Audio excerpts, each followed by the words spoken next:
Good morning, everyone. It's 1:01. I'll call the 6th meeting of the Planning and Environment Committee meeting to order. Please check the city website for additional meeting detail information. Meetings can be viewed via live streaming on YouTube and the city website. The City of London is situated on the traditional lands of Anishinaabeg, Haudenosaunee, and Lenapehoik, and Attawandaron. We honor and respect the history, languages, and culture of the diverse Indigenous people who call this territory home. The City of London is currently home to many First Nations, Métis, and Inuit today. As representatives of the people of the City of London, we are grateful to have the opportunity to work and live in this territory. The City of London is committed to making every effort to provide alternate formats and communication supports for meetings upon request. To make a request specific to this meeting, please contact PEC at london.ca or 519-661-2489 extension 2425. So I'll just let everyone know, I formally requested the clerk to move our meeting to Victoria Park today. Unfortunately, she said no. So here we are. I'll look to the committee members for any disclosures of pecuniary interest.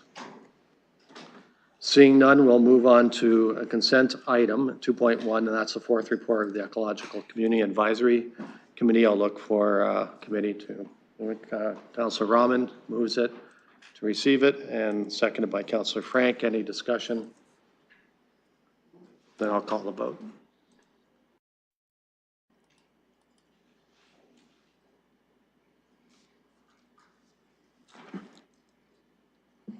Closing the vote, the motion carries 5-0. Moving on to 3.1, this is regarding 3696 and 3832 Scotland Drive. I'll look for a motion to open the public participation meeting. Councillor Rahman, seconded by Councillor Frank. I'll call the vote.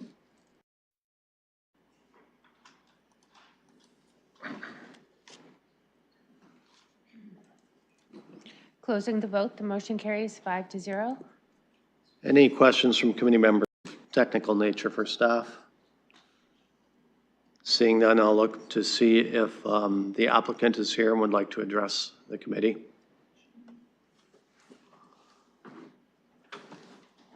Please, sir, if you could give us your name, and you have 5 minutes. Certainly. Thank you, Mr. Chair. Scott Allen, MHBC. We're acting on behalf of the applicant. And with me this afternoon, our members of our project team are available to answer any questions committee members may have. At this time, I'd like to briefly express our support for the findings and recommendations of the staff report.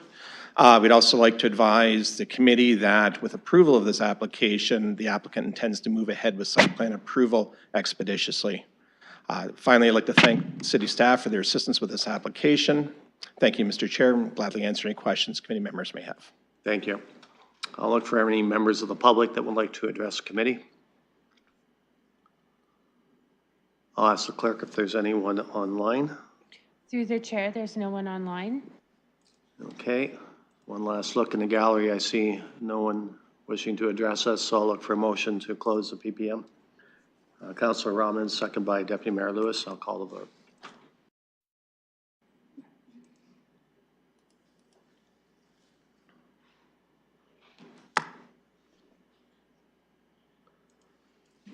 Closing the vote, the motion carries 5-0. Thank you. I'll put this on the floor for committee members. Councillor Rahman. Councillor Rahman is moving a staff recommendation. I look for a seconder. Councillor Frank is second. We have a motion moved in second. Any questions, comments before I call the vote? Seeing none, I will call the vote.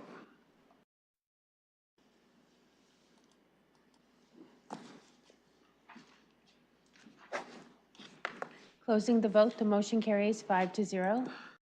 Thank you. Moving on to 3.2, this is regarding 634 Commissioners Road West. I'll look for a motion from committee to open the public participation meeting. Councillor Rahman, have a seconder, please. Councillor Frank, I'll call the vote.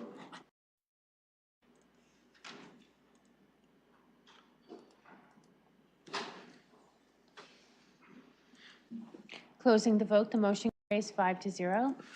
Any questions of technical nature for staff at this time? Then I'll look to see if the applicant would like to address the committee.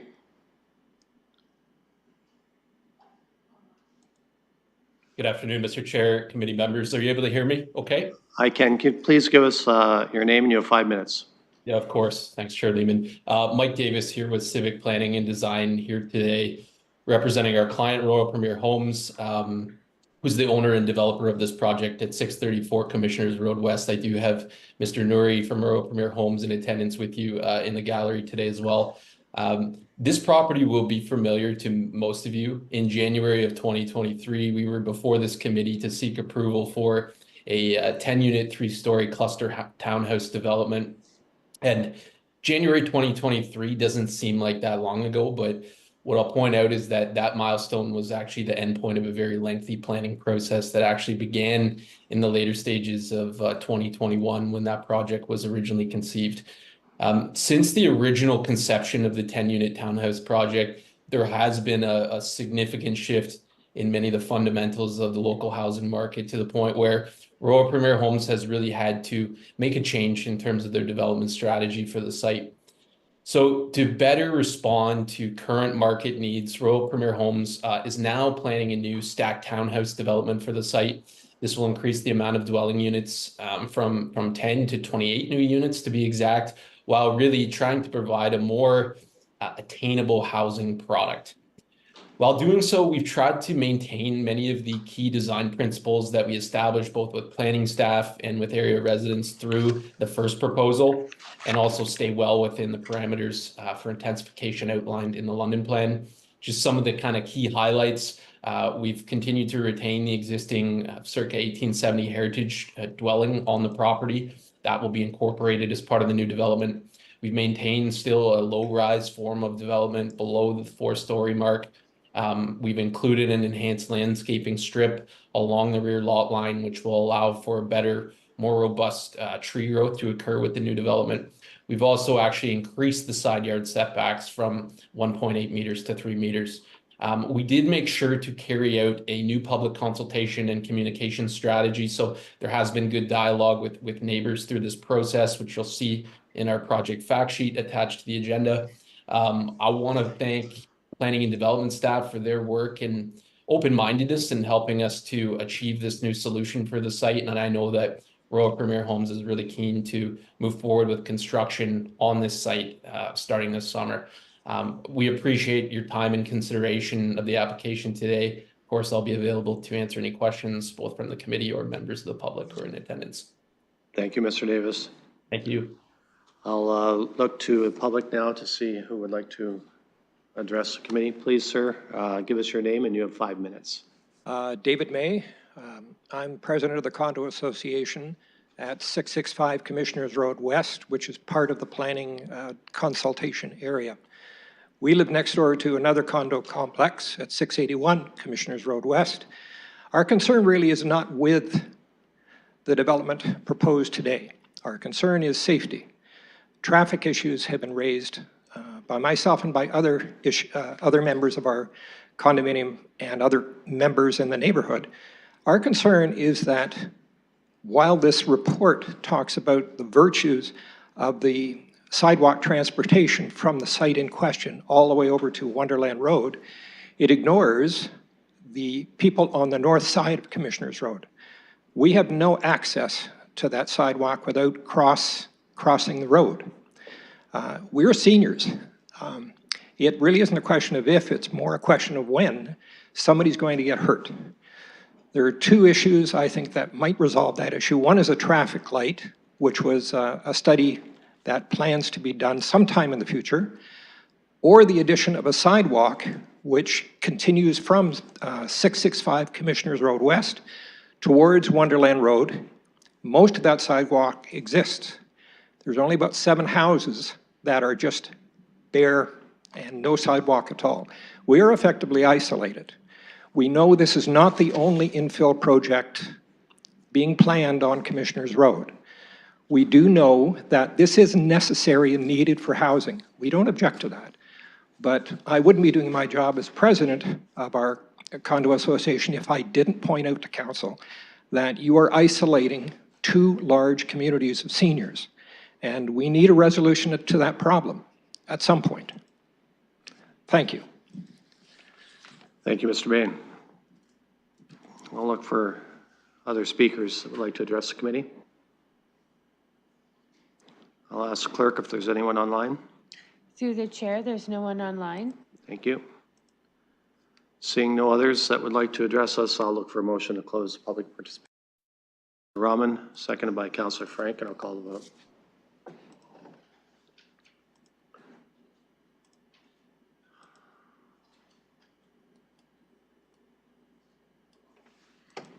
Closing the vote, the motion carries 5-0.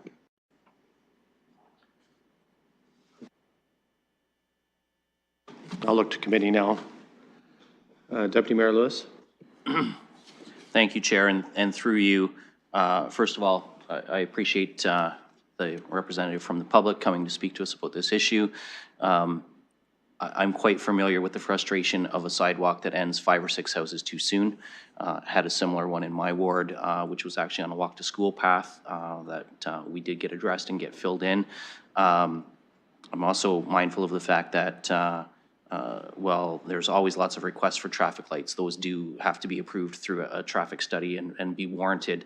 However, pedestrian crossovers are something that can be much more easily directed so that there is traffic control for pedestrians to cross to access a sidewalk. So I'm wondering through you if staff could indicate whether site plan approval might be able to recommend transportation, prioritize the area for a PXO evaluation or a sidewalk completion plan. These are actually things that are relatively minor to address in the grand scheme of the city's transportation plans and budget. So I think if we're gonna give the okay for this to go ahead and we do need the housing, how can we make sure that those residents have good access to the sidewalk that's already there, except it's about 6 or 7 houses short, as we heard. So I'll go to staff to respond to the councillor, to the deputy mayor's questioning regarding sidewalk or pedestrian crossing being included in the site plan.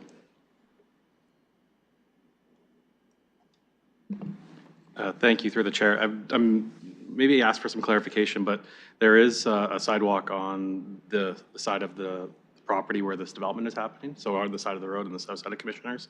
There is a gap on the north side of Commissioners, if that's what we're alluding to. If there's direction, to staff to, further consult, maybe outside of the site plan process, that would probably be appropriate. It'd be challenging for the site plan process to bring that requirement across the street. So at this point, it would be more of an operational capital discussion with our transportation colleagues. Deputy Mayor. Okay, so appreciate that, and I have no desire to complicate Mr. Pease's site plan work any further than it already is. But I do have some concerns that, we're hearing that small gap that needs to be filled in and the ability to cross the street safely. So I think I can be supportive of this. And I'm just going to yield for other questions or comments. I'm going to send the clerk some quick language, and then if you can come back to me, I'll Okay. perhaps make an addition to this. Okay. Councillor Rahman. Thank you, and through you.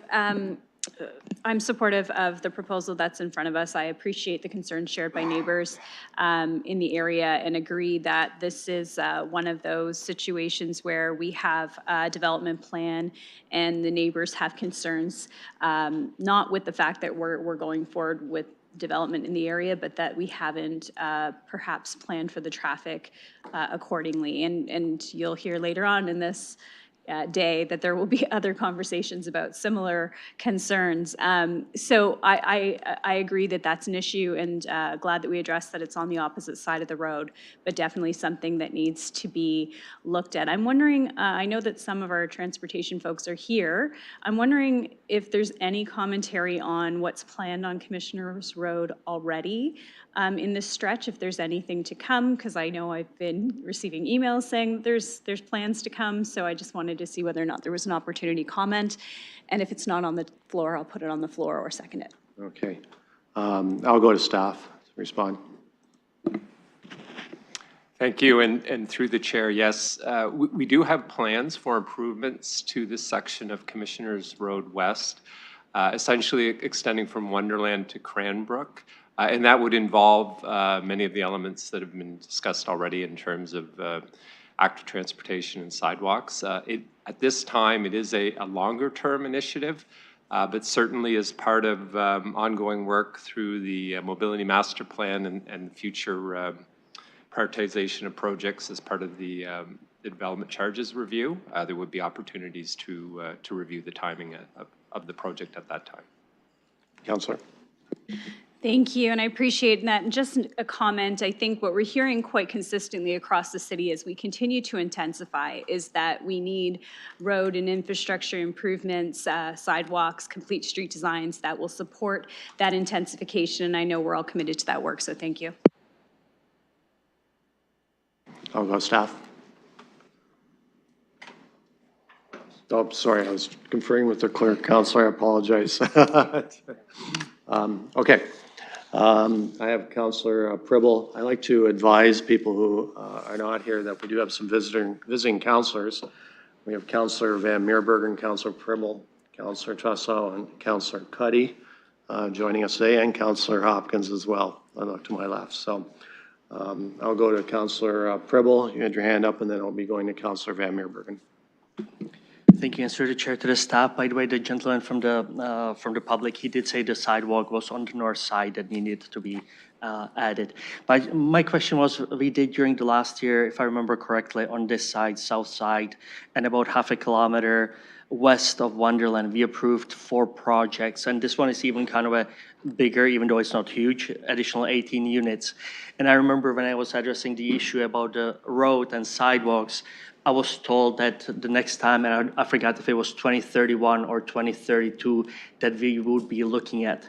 And based on this information, is this any way that we can really start to looking at this earlier? Because by 2031, 32, I believe that all 4 developers, so I think it's 3 developers, 4 projects, I'm quite sure they will be done. And then when everything is in place, we are going to be starting to look at potential widening and doing the sidewalks. So my question is, what is the time frame, and can we start looking into doing it earlier? Thank you. I'll go staff. Thank you, and through the chair, as I mentioned, it is currently a longer-term initiative. I believe it's 2033 that we're looking at.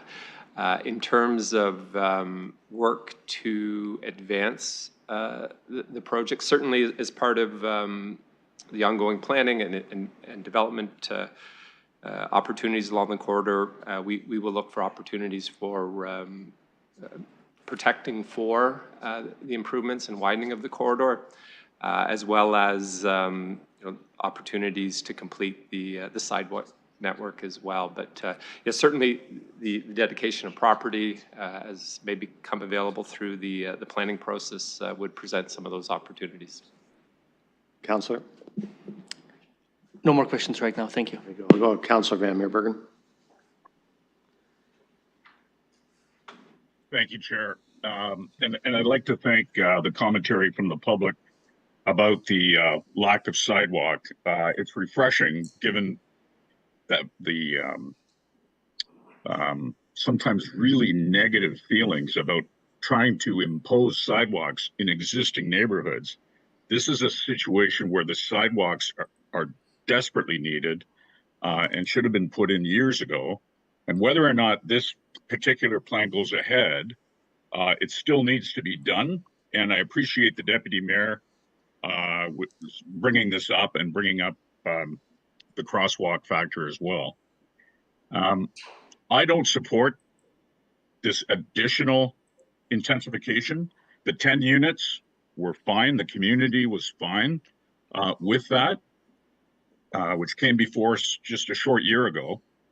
Now there's a request for 18 additional. The vast majority who I've spoken with and spoken to are basically saying, look, we're doing our part. We've done our part. I mean, who can forget the 6-story, 95-unit block on the corner of West Mountain Commissioners West and other developments that are going through in this stretch of commissioners. It's fundamentally transforming and changing the pastoral quality of this beautiful stretch of road and community.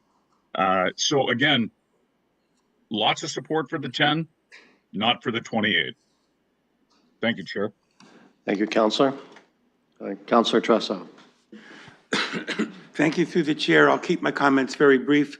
I didn't come to address this one today, but what the councillor is saying is really resonating with me. And I want the councillor to know that I'm hearing what he's saying, because I think we're seeing very, very similar problems throughout the city. And to the extent that I've been following this committee, I need to be following it more because I have quite a few coming up in my area. But to the extent I've been following this committee, I see certain themes that just keep coming up. And that is, we have to make sure that our infrastructure, and by infrastructure, I'm using the term broadly, not just sewers, but also transportation, traffic concerns, and transit, need to get out in front of these developments. They can't be added on at the end of, well, you know, we'll approve this, and later on during site plan, maybe we'll give some consideration to it. These considerations have to be built in to the project at the beginning. This is not the biggest project we're looking at today, but I'll just close by saying thank you, Councillor, and what you said resonates with me quite a bit. Thank you. Deputy Mayor. Thank you, Chair. So just coming back, I have sent the clerk a very short amendment for the staff recommendation, and it would just be a new clause that would read, and that civic administration further be directed to evaluate the north side sidewalk gap and potential need for a PXO to ensure sufficient pedestrian connectivity.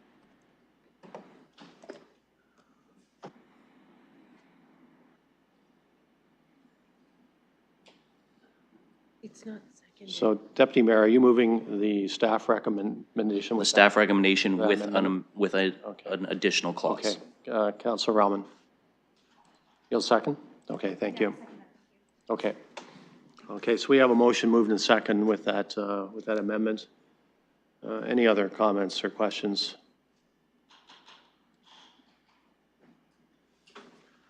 Seeing not, the committee will allow me. Yeah, you know, I hear definitely concerns about transportation. Usually we talk about traffic and, you know, with cars, but, you know, I think we've heard today that very serious concerns about pedestrian traffic as well. And, you know, it sounds like it'd be fixed pretty expeditiously with infill on the north side, or with a pedestrian crossing there. So I'll support the amendment proposed by the Deputy Mayor for sure. And Councillor Van Meerbergen and Councillor Trossow, I understand what you're saying about, you know, which comes first, the chicken or the egg. We do allow rezoning, and then traffic catches up based on the traffic patterns that evolve. But I can see where you're coming from. There are a number of times when there will be a major impact, and when do we do that? Do we do it prior to the development, or do we wait till after and deal with all the traffic congestion and safety issues? I think that's something that I want to discuss with staff off the off the committee time, to kind of look into that, see why we do things the way we do. I'm sure there's reasons for it, but I'm curious to find out. So that being said, if there are no other comments or questions, we have a motion moved and second, and I'll call the vote.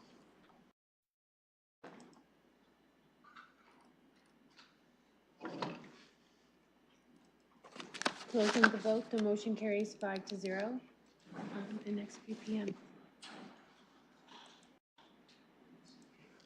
Our next public participation meeting, which is regarding 735 Wonderland Road, is not scheduled until 1:30. So I will look to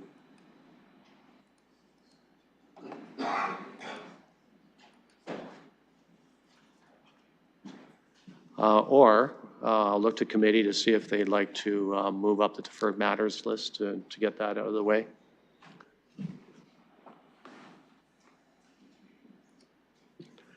Okay, Councilor Rahman is for it. I need a seconder, and then we got to vote on that. Councilor Frank. So what we're doing is we're just voting to see if we can move up the deferred matters list, get that out of the way until we get to 1:30. So I'll call that vote. Deputy Mayor Lewis. Chair, with all due respect, the deferred matters list calls for item 6, the Byron Gravel secondary plan to be removed from the Planning Environment Committee deferred matters list. Until we have a decision on that, we cannot vote on the deferred matters list. Yeah, you're right, Deputy Mayor. I was thinking about that as I did it. Councilor Rahman. Thank you. Doesn't it call for council decision anyways?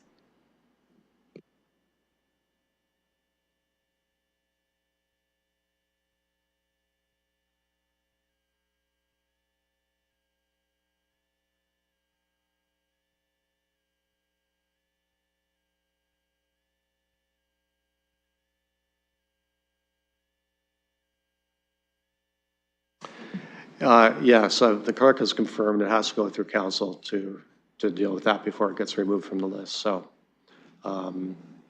we could just dispense with deferred matters right now. So we have a vote, we have a motion moved in second to move it up. So I'll call that vote.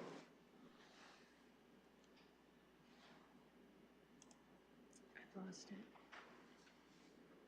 Sorry.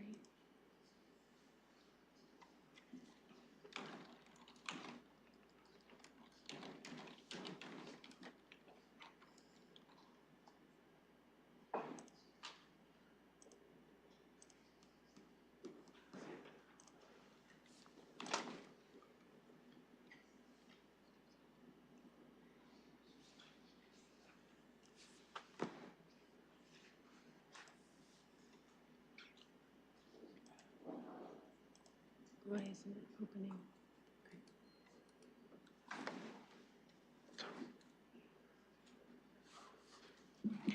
Closing the vote, the motion carries 5-0. Okay, so we will be dealing with 5.1 deferred matters list. I look for a motion from the floor. Deputy Mayor Lewis. Yeah, I'll just move receipt of the deferred Thank you. matters I list. got a seconder. Councilor Frank, we have a motion to receive. Seconded. I'll call the vote.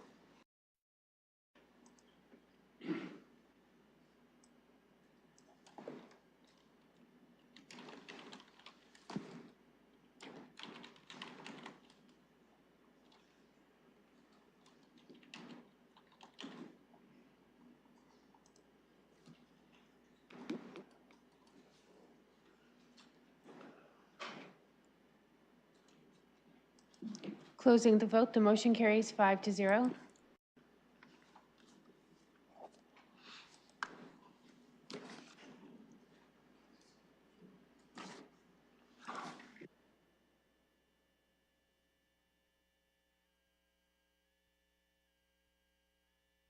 This backfires. Okay, we're at 1:30.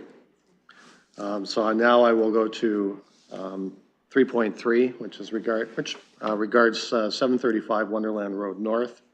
I'll look for a motion to open the public participation meeting. Councilor Frank moves it, seconded by Deputy Mayor Lewis. I'll call the vote.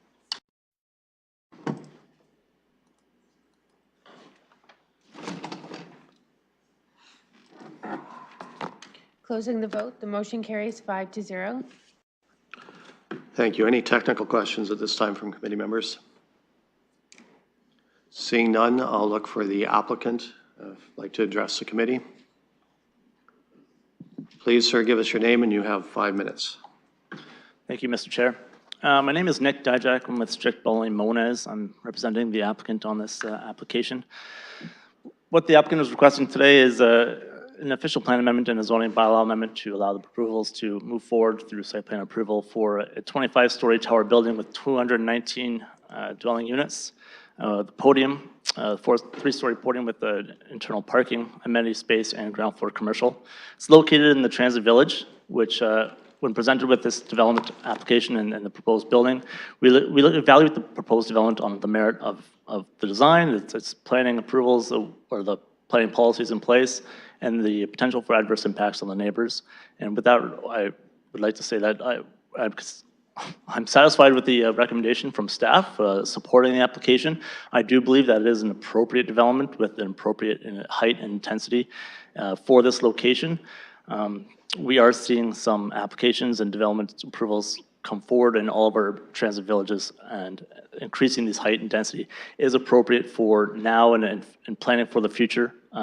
We are looking for these locations that are in good close proximity to grocery stores and parks and amenities, services to be intensified, and allowing that the development to kind of grow in those specific locations as envisioned in the London plan. So with that, I do want to say that thank you for staff in supporting this application. Thank you for the hard work, specifically Ms. Riley and Heather on their comments on this and how this application has come to date. There was a public meeting that was held in January that was a request from staff, and it was a great idea. We sent out over 400 notices to the surrounding neighborhood. We had a couple dozen people show up and ask questions and look for information. So with that, I do want to say that we've done our due diligence. We have a great looking building. We have a great application that would make sense in this area.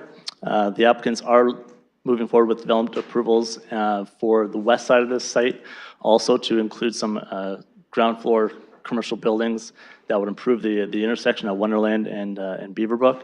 So this would be the next phase of development, which adds some residential to this area and it provides that kind of mixed use intensification as envisioned in the London plan. So I'll be around for any questions and happy to provide any answers if I have any. Thank you. I'll look for members of the public that would like to address the committee. Please, sir, give us your name, and you have 5 minutes. Hi, I'm Dr. John Barnett. I couldn't disagree more with what I've heard a minute ago. This building is absolutely not appropriate for a whole host of reasons. But really, what I want to ask council to do is to please put this project in abeyance until all of the concerns that there are 3 different projects for this immediate area, so that all of the work that can be done can be looked at together, so that a traffic pattern study, for example, will include all of those, including the huge development going between Cherry Hill and Beaverbrook, as well as the development just west of Wonderland on Oxford. These are all in the same general area, and I believe that that the difficulties of a huge downtown sort of building of 25 stories is completely inappropriate. There are no such buildings anywhere close. I think we can infill many other ways, including small apartment buildings along bus routes, for example. There is no transit village. That didn't ever happen. We didn't do anything to Wonderland because it would attract cars, and yet this building and all of these other developments will obviously attract cars. It'll be like downtown Manhattan on a Saturday night on Wonderland. This will have spillover effects to Hyde Park Road, Western Road, as people try to avoid what will be the huge traffic congestion along the Oxford Wonderland area. Thank you. Thank you. Look for the next speaker from the public. Like to address the committee. Please, ma'am, give us your name, and you have 5 minutes. My name is Barb Elliott, and I and my neighbors live across the street from the Swiss Chalet building where the development is proposed. I believe there are 2 major issues with this application. The first being it doesn't take into consideration that this 25-story building is going to be set in the middle of a low-rise neighborhood, towering over a single-storied seniors' home and 92 bungalow condos. There isn't a building on the street higher than 3 stories. It does not suit this block. Even initial plans for the huge development coming at us from Cherry Hill in the east shows the heights decreasing from Cherry Hill as they reach Proudfoot and Beaverbrook, blending into the existing neighborhood. This is good planning. If massive high-rises are permitted in low-rise neighborhoods already heavily congested with traffic, this city will not be attractive in years to come. The value of our homes will fall, and people will look elsewhere to live. There is a corridor of high-rises planned along Oxford Street and already existing to the west of Wonderland going north.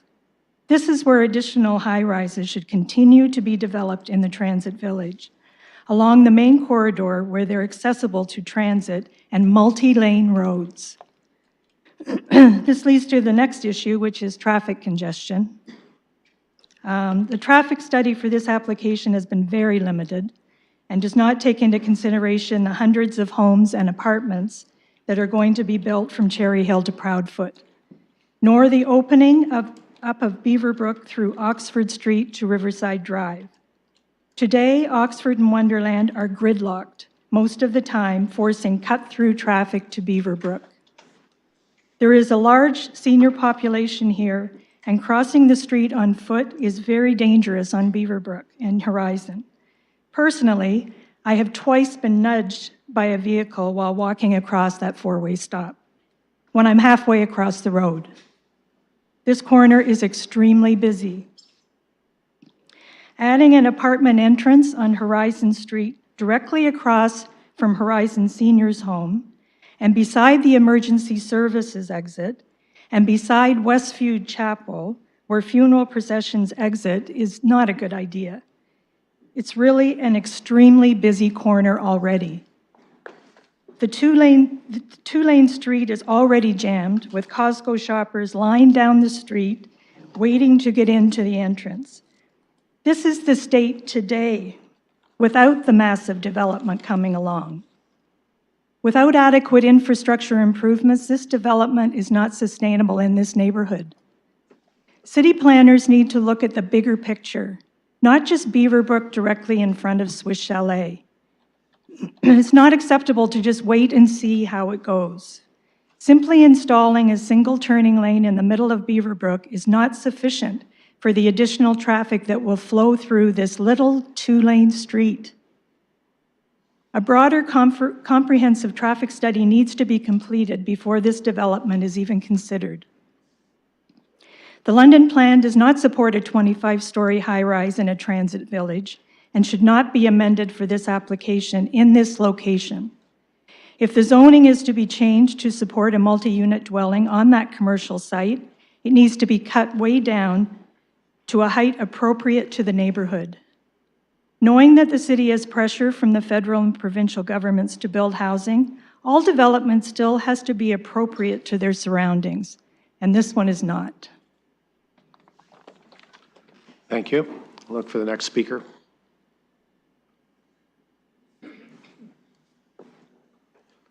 Please, ma'am, give us your name and you have 5 minutes.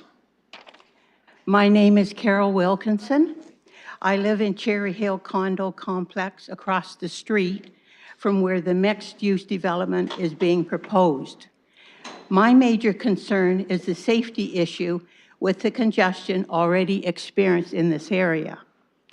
It is unsafe now for a pedestrian to walk in the neighborhood, and a proposed development to build a 25-story apartment building to bring in many more residents would only add to the anxiety. There are drivers who already do not obey the stop signs at Beaverbrook and Horizon and Farah. I try to avoid these crossings on my daily walks. Not to mention the traffic gridlock in both directions on Wonderland. I have witnessed a fire truck with its sirens blaring, trying to go north during a traffic stoppage. Again, dealing with safety. EMS station is on Horizon, and the emergency vehicles need a right-of-way to get onto the street on Horizon and then left onto Beaverbrook, which is only a two-lane street. Many times, Costco shoppers are backed up on Horizon, waiting to get into the gas bays and parking lot. Also, funeral processions already have been held up coming out of Westview Funeral Home. Not to mention the traffic trying to maneuver in and out of Angelo's, Damian Warner Fitness Center, and the Medical Center. There are residents from Horizon Place, a retirement home, who walk in the area too, some with the use of their walkers. Also, as I live across from the proposed development and on Beaverbrook, I am concerned about the extra volume of traffic this will cause. We now have an issue of entering and exiting our condo complex now, as drivers use our street as a cut-through from Oxford and Wonderland and vice versa. There needs to be a complete traffic study done before making any decision on this project. Thank you. Thank you. Look for the next speaker in the gallery. I'll ask the clerk if there is anyone online. Through the chair, there's no one online. Thank you. Please, sir, give us your name and you have 5 minutes. The quality, I bought this condo in 2007. I run every day, and the quality of life will disappear. I measured it before I bought it. It's 3K to the beautiful bike path in Springbank Park. It was in the paper a couple of weeks ago. There will be 1,800 new cars from Cherry Hill. This doesn't include this monster tower.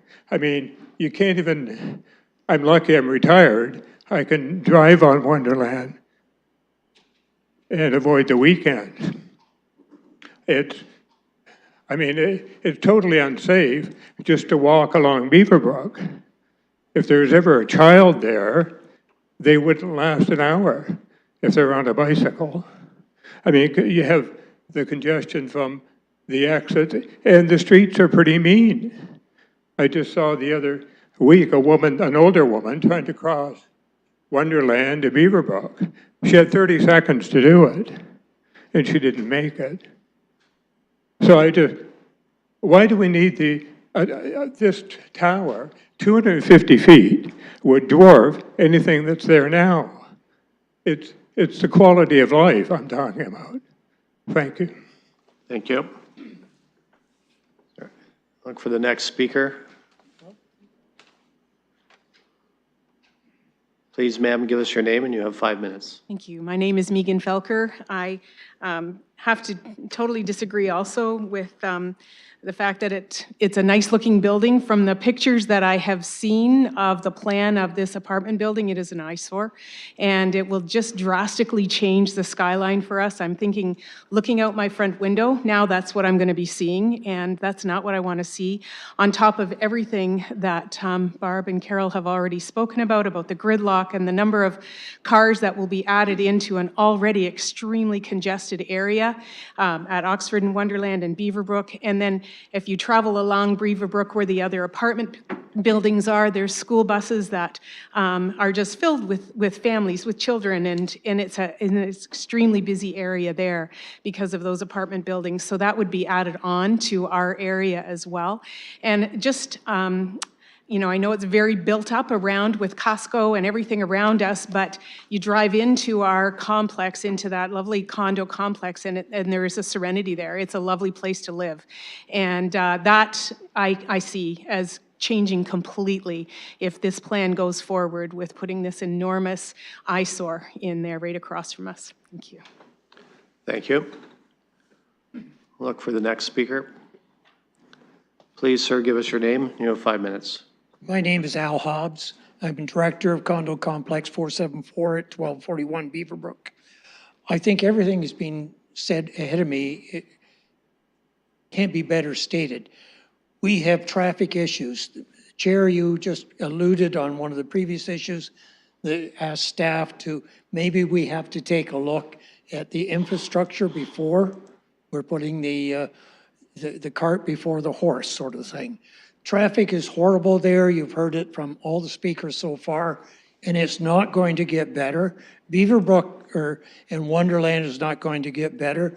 Right now, people coming home from work or shopping or wherever who want to go into the subdivision on the west side of Wonderland, instead of trying to make a left-hand turn from Wonderland onto Beaverbrook, come up Proudfoot, go across in front of where this building is going to be located. I understand the need for infrastructure, but 25 stories, too much. Thank you. Thank you. I'll look for the next speaker. Please, sir, give us your name. You have 5 minutes. My name is Walter Medwood, and I also live at 1241 Beaverbrook. I'm a director at another condo complex that's on the premises, 504. And again, I'm not going to talk anymore about the individual issues that have already been well expressed. I'm just adding my support that I don't feel that this building is the right height for the area at all. It is going to be a stark building that's going to be standing in the sky, totally out of place. That building belongs in a totally different area, downtown, commercial areas, things of that nature. And again, it's going to draw a lot of traffic. That's our biggest concern. We have one exit out of our complex, 91 units, and there's one exit. And even now, because everybody's bypassing, trying to get off Oxford Street and Wonderland area, cutting through our section, we can't get out of our complex at 4 o'clock, 5 o'clock, 6 o'clock at night. It's just solid traffic all the way through. So again, I guess what we're requesting council to do is take another real hard look at the overall planning, because we understand that there's a need for new housing, and we understand that it's cheaper to go high as opposed to wide, all right? But with all the new other applications that have been there, the Cherry Hill, the other 33 two stories that are going to be on Oxford, southeast corner of Oxford and Wonderland, the traffic is going to be huge. There is no public transit to really speak of. So I think council and the planning committee needs to really do a long-term depth and delay this whole development until a better plan is prepared. Thank you. I'll look for the next speaker. I'll ask the clerk if there's anyone online. Through the chair, there's no one online. Thank you. One last look up in the gallery. Seeing no one else, I'll look for a motion to close the PPM. Deputy Mayor Lewis, seconded by Councillor Frank. I'll call the vote.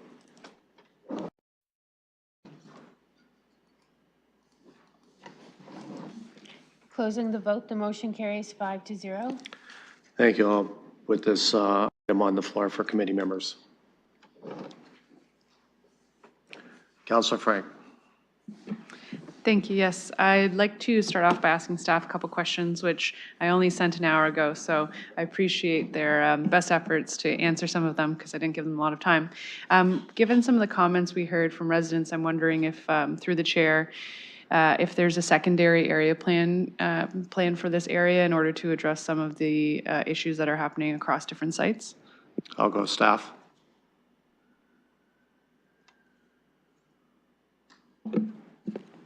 Through the chair, we had identified all of the transit village place types to have secondary plans done.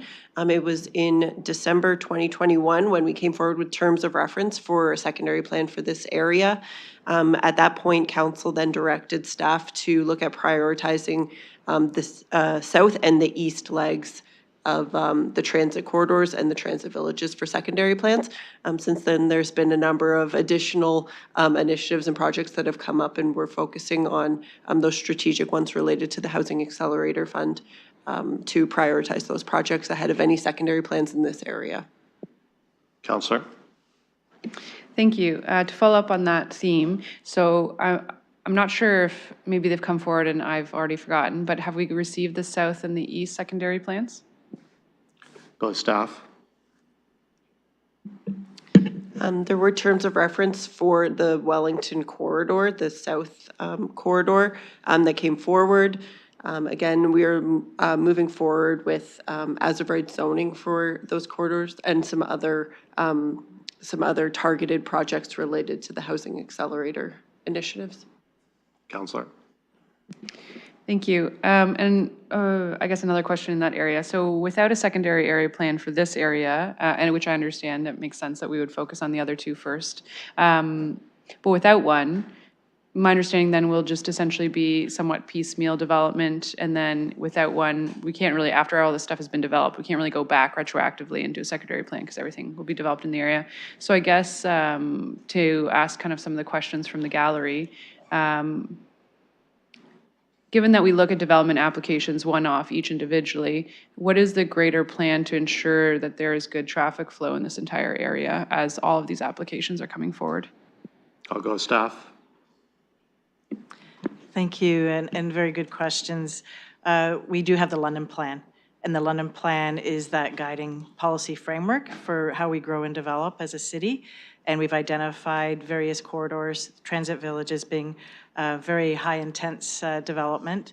And I'll pass it off to my counterpart for the transportation to talk about the transportation system. Thank you, and through the chair. I guess there's a number of components to that. At the site level, we're certainly working with the developer in terms of looking at the traffic generated by the site, how access will be accommodated. We have also, as part of adjacent developments, looked at the broader area and looking at more of the cumulative impacts associated with ongoing adjacent developments and the traffic generation associated with those sites. And the third part to it would be the master mobility plan, obviously, and looking at the broader network in terms of potential improvements to the network, how we look to optimize our corridors, and obviously all of this work is undertaken in collaboration with our colleagues in planning, looking at London Plan requirements and ensuring that those are addressed. Obviously, we've had a significant milestone with the council's direction related to the mode share, and then with that information, we'll be looking to move forward with additional consultation as part of the mobility plan, leading to recommendations across the network in the first part of 2025. Councillor. Thank you. And through the chair, can I say then it's safe to assume, given that it looks like we'll be getting thousands of new units in this area, there'll be some sort of proposal for rapid transit or an improved transit corridor to the west end of the city? I'll go staff. Through the chair, certainly as part of the mobility master plan, we'll be looking at all modes and recommended networks related to transit, roadway, and active transportation and sustainable modes. Councillor. Thank you. Another question, I'm not sure who on staff to direct it to, but given that this area is a transit village, developers in the area are allowed to ask for higher height, or there's higher height allowance in the area, which makes sense. But given that it's a transit village without a transit hub and without any improved transit, I guess I'm wondering, again, it kind of goes back to the chicken or the egg. If we allow for increased height, which I do enjoy, but with no adequate transit servicing to the area, how does that really work for the community in that area, having a transit village without a transit hub or improved transit? I'll go staff.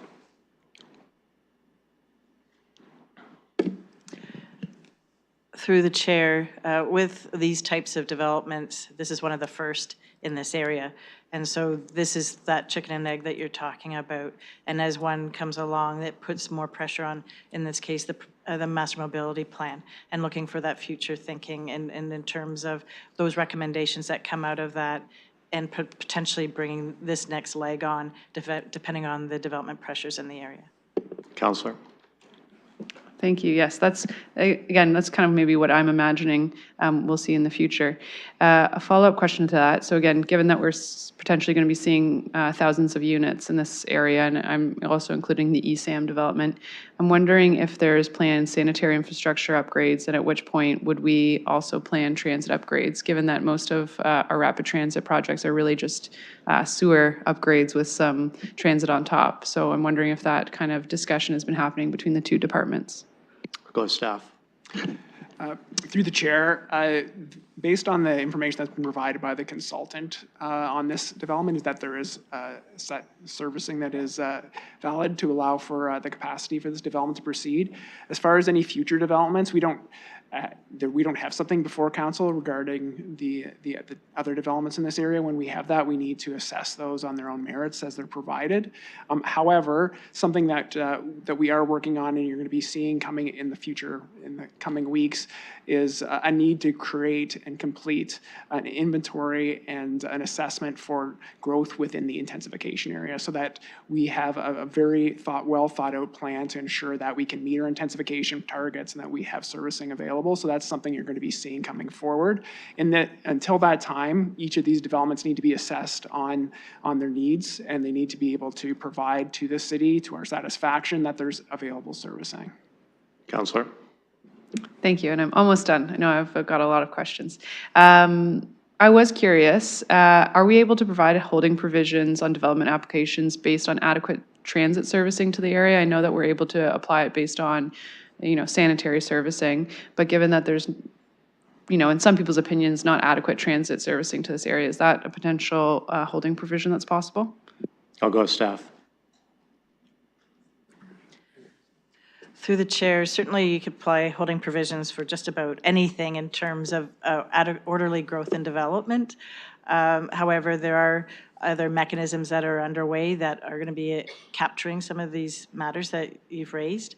Having said that, we would probably frame it not so much from a transit perspective, but maybe more the master mobility plan that's underway, if that's helpful to you. Councillor. Thank you. Yes, I might percolate a bit on that because I do feel like a holding provision regarding some sort of transit improvement in this area would be good for the residents of the area and the residents of the building. However, I do see that being, of course, a detriment to the developer because it's somewhat without their or outside of their control.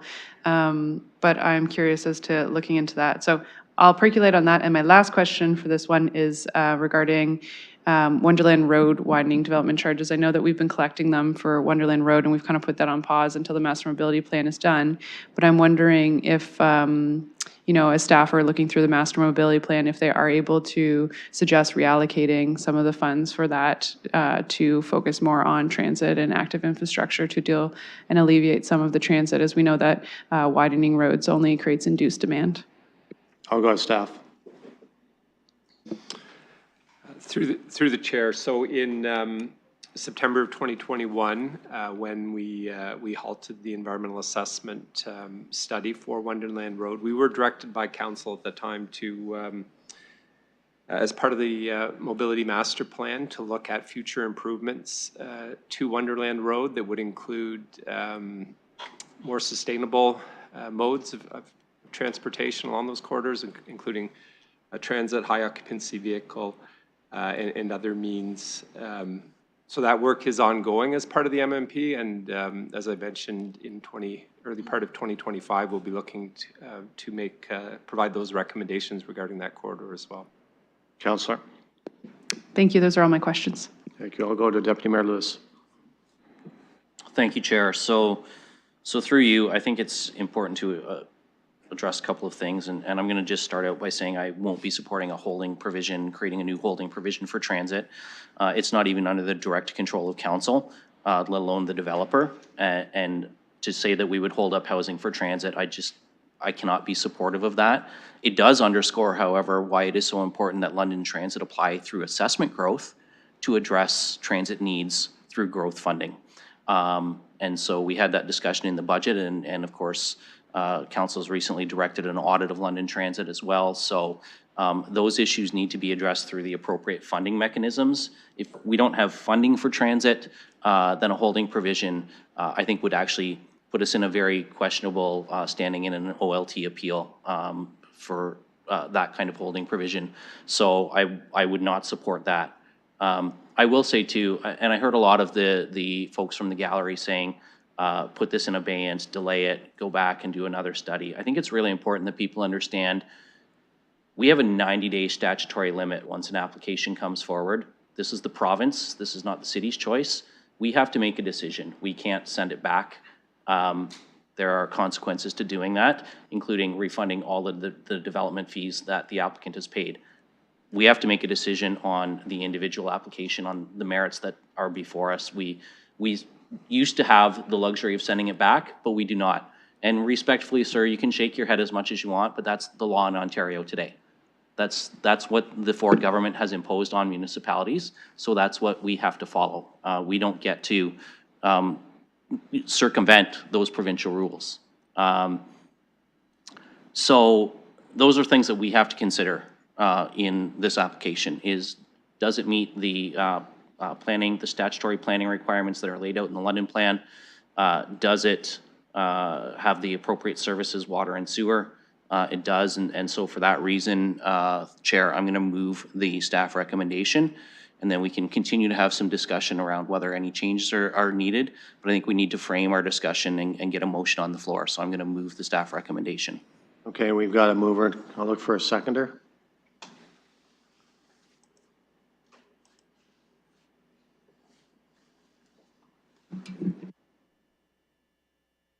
Councillor Hillier has seconded the motion, so we have a motion moved in second. I'll put it back for committee for discussion.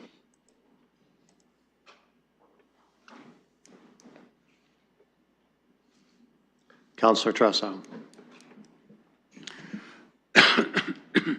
Thank you very much through the chair. And thank you very much for giving me the opportunity as a guest counselor to address this issue. I did come in with a number of questions. I did get some of them answered over the period of time. I want to make it very clear that I will not be supporting this application as it is on the table. I will be voting against it at council as it is on the table. And I do think that there were some compromises that could be made. But what I'm hearing is there's not a taste for a holding provision, which I think would have been good policy to do that. I also think there is a question of referring this back to staff for a more fulsome traffic study. I don't think this traffic study was at all, through the chair, I don't think this traffic study was at all adequate. Staff will know.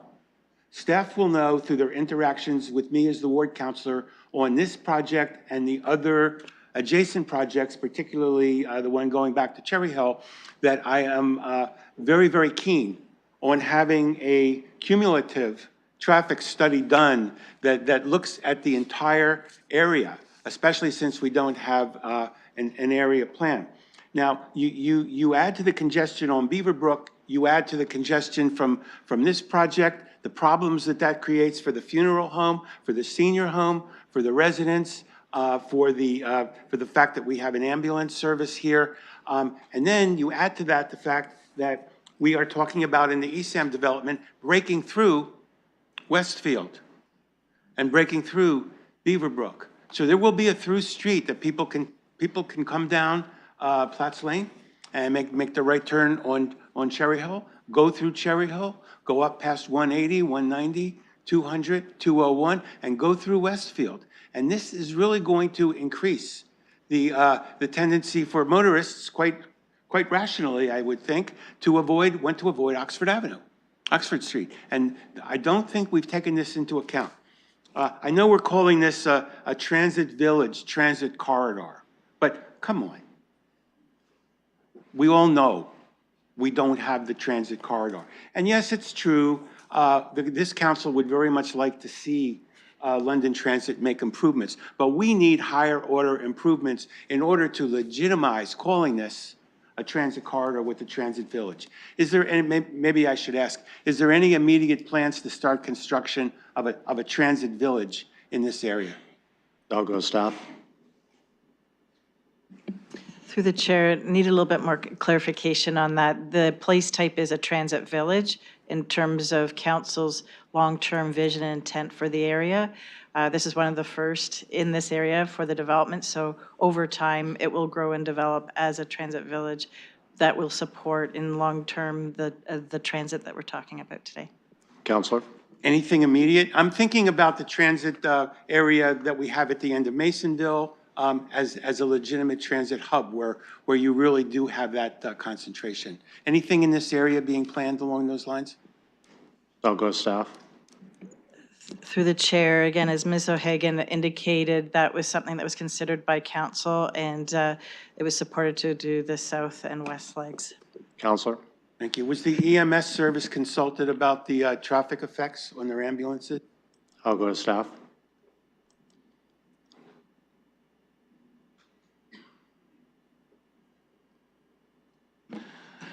Through you, Mr. Chair, yeah, the EMS was within the 120 meters, so they were circulated.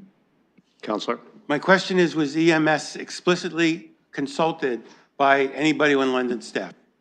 Counselor, she has already answered that question. Okay, well, I'd like to add my comment that I did visit EMS as well as many of the other areas, merchants in the areas, and they were hearing about this from me for the first time. This was at the beginning of March. Comments were supposed to be closed March 5th. The sign was not put up in a timely way. And other than the residents in the condos, I was not getting any indication from anyone that they knew anything about this project, including the merchants in the stores. I do want to raise, I think we need to, in the long run, look at our notice provisions, because I don't think notice went out really well. Now, the other question I have, I think I know the answer to this, but I have to ask it, has there been any modeling done for the cumulative impacts of all of the proposed projects in this area? I'll go to staff.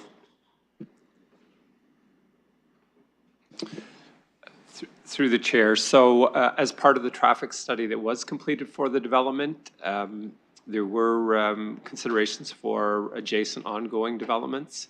And then as part of other, the residential development to the east, there was a traffic study that had been completed there that did, again, consider some of the adjacent development. And then more broadly, the modeling work that's done as part of the mobility plan will consider the area and network improvements.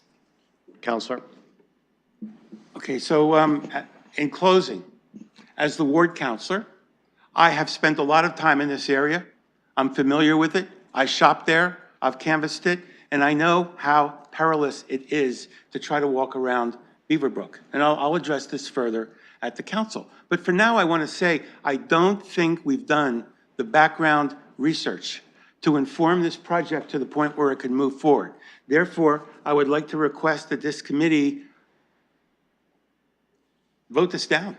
I was hoping there would be some alternatives, but I'm going to urge this committee to just say no, and it can start over again, and maybe there'll be a more fulsome study. I would be happy to refer this back to staff for further work on traffic, if somebody wants to make that motion.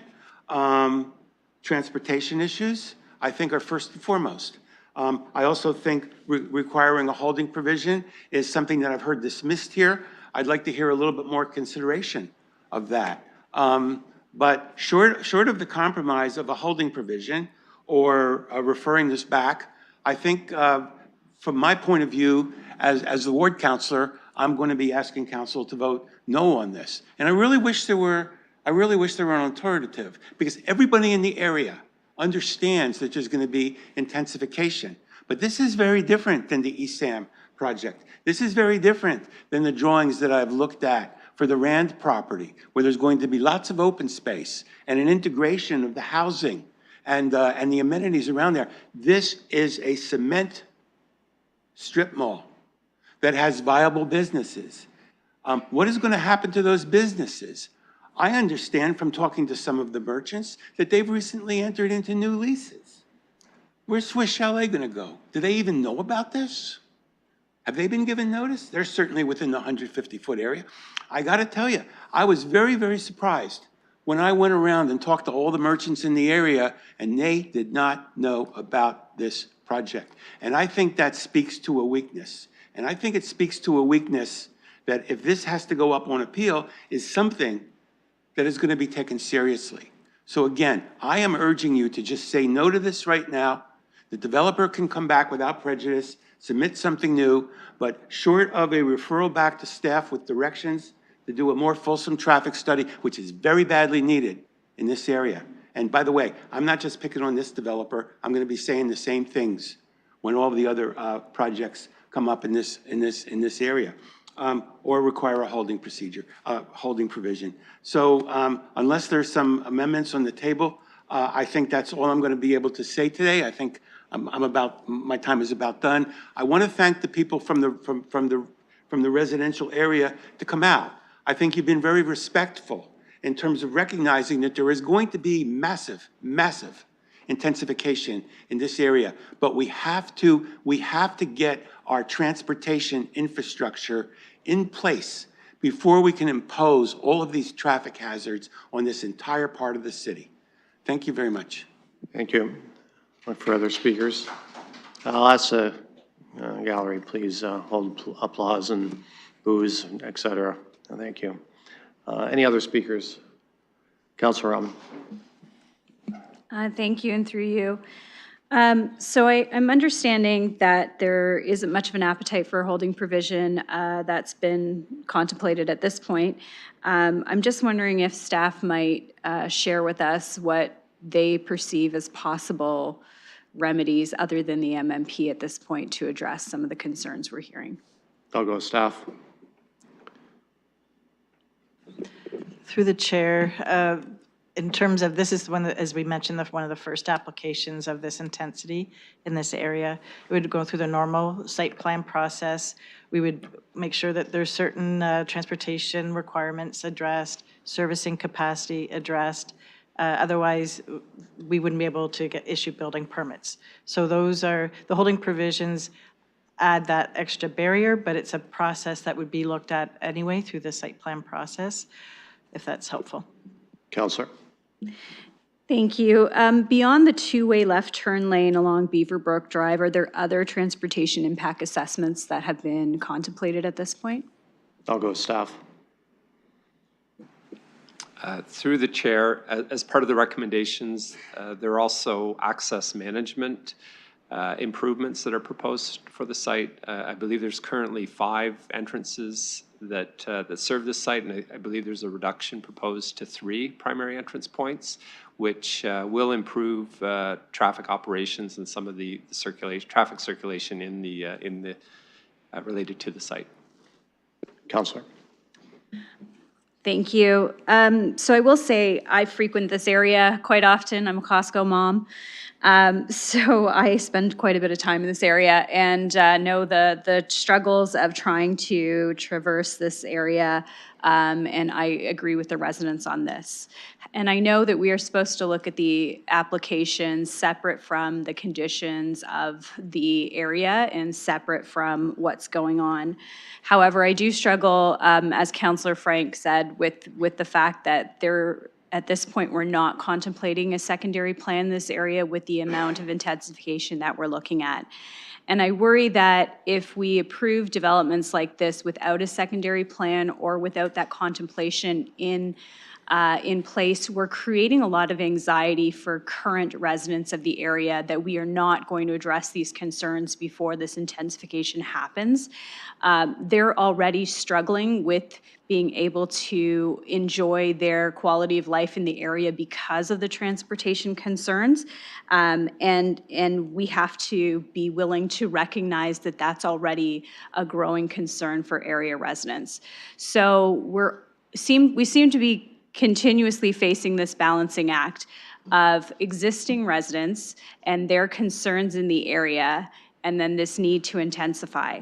And we've decided on intensification around these transit villages and transit hubs, of which we do not have additional transit, nor in this stretch where we have, again, long-term commitment, although it is in our budget for a long-term commitment for an expansion on Wonderland.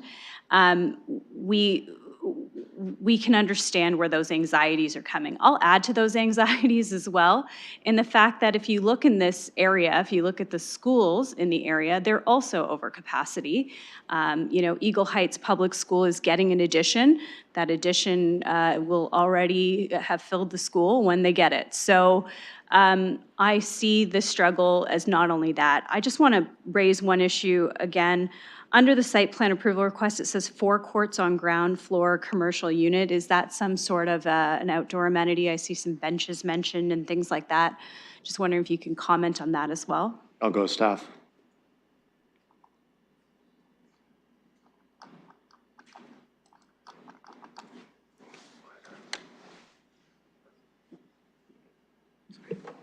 Hi, through the chair. So forecourt would be like a small urban sitting area at the ground level, and I do understand that there is proposal for rooftop amenity space for residents as well. Councillor. Thank you. And does that meet our requirements in terms of outdoor spaces? And I'm just wondering, in terms of the closest park or other amenities, I do know there's a neighborhood community garden around the corner, but what else do we consider for those amenities? And is there anything else that's contemplated? I'll go staff. Through the chair, we don't have specific regulations with a minimum amount of amenity space. So this is private amenity space for residents. We judge all developments on a case-by-case basis, looking at the amount of private balconies and common rooftop and other outdoor areas that are provided, as well as indoor areas.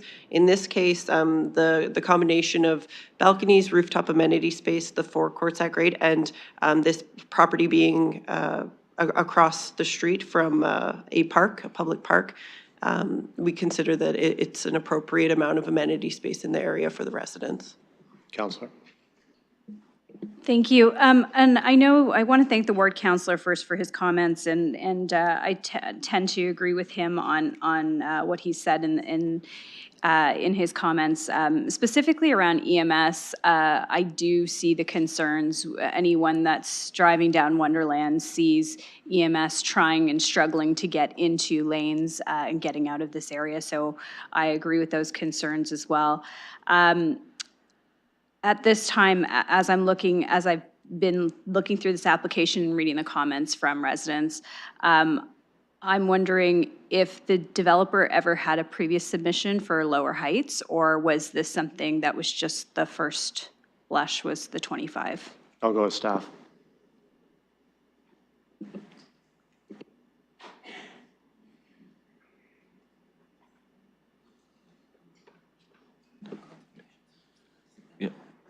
Through the chair, any previous consultation through the city, through our pre-consultation process, is a confidential process. Councillor. Okay, thank you. I'll hold my questions at that. Thank you. Thank you. I'll go to Councillor Hawkins.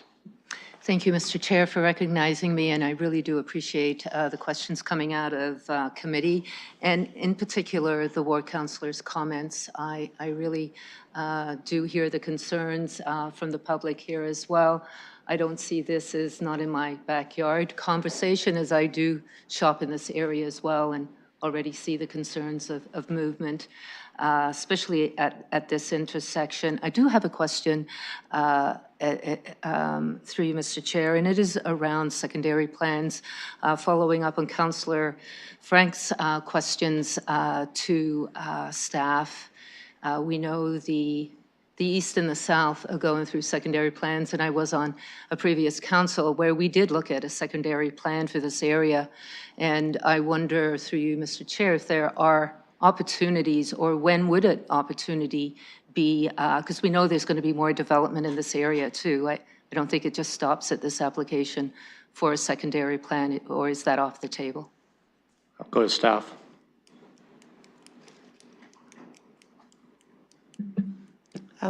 Through the chair, so there is still plans, although they've been delayed for a secondary plan in this area. It was just that this area would be lower in priority than the other secondary plans. So it all is dependent on staff resources and time for when all of our various planning studies come forward. Councillor. And how long, and I know timelines are very difficult, and I'm not, I don't want you to be specific because obviously it does depend on staff. How long does it normally take for a secondary plan to go through a process and then come back to committee? I would assume there's probably a lot of public consultation, but it's quite obviously obvious with this area being a transit area as well, that there is a need for more of a wholesome, fulsome conversation as opposed to these one-offs. So just wanting to know when would there be an opportunity to have a look at this area? I'll go to staff. Through the chair, as Ms. O'Hagan indicated, it's lower on our priorities. We had to readjust some of our work programs as part of the Housing Accelerator Fund initiatives, and we were setting more priorities on those, getting housing as of right. We want to get people in homes. Having said that, secondary plan, we have another one that's coming on next on the agenda, and that one's taken many years. So it varies. Traditionally, about 18 months or longer in terms of secondary plan review, as you've mentioned, that it is extensive public consultation, involvement, studies, and that type of thing, which at the end of the day, every secondary plan is a little bit unique to the characteristics of that area, because the London Plan is the policy framework that is guiding development in this area. Councillor. Thank you. Thank you. Other comments? Councillor Frank. Thank you. Yes, I just wanted to provide commentary on how I'm going to make my decision. I will be supporting this application. I know it does not bring great joy to some of the residents who have joined us here, but I do appreciate you coming and sharing how it will impact you. I do think that in this case, this is one of the, if we build it, they will come.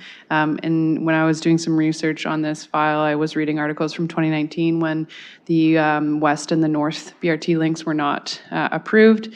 And in fact, the developer for this very application was quoted in the article as saying, if we have to build the density and have rapid transit follow, so be it. We may build and the BRT will show up when people are there. And I think in this case, it's a good location. People are able to walk and get groceries. Unfortunately, the schools are at capacity, but hopefully the school board will be able to work with us on some solutions for that. But having people move to this location, and then eventually we'll have to build something for transit, because we're simply adding more lanes to this area will do absolutely nothing. In fact, it would make it worse. So I will move forward with this at this point and be supporting this. Looking forward to seeing the Master Mobility Plan and the plans for 2025 and how it will alleviate congestion in this area. Committee members and visiting councillors. Councillor Rahman.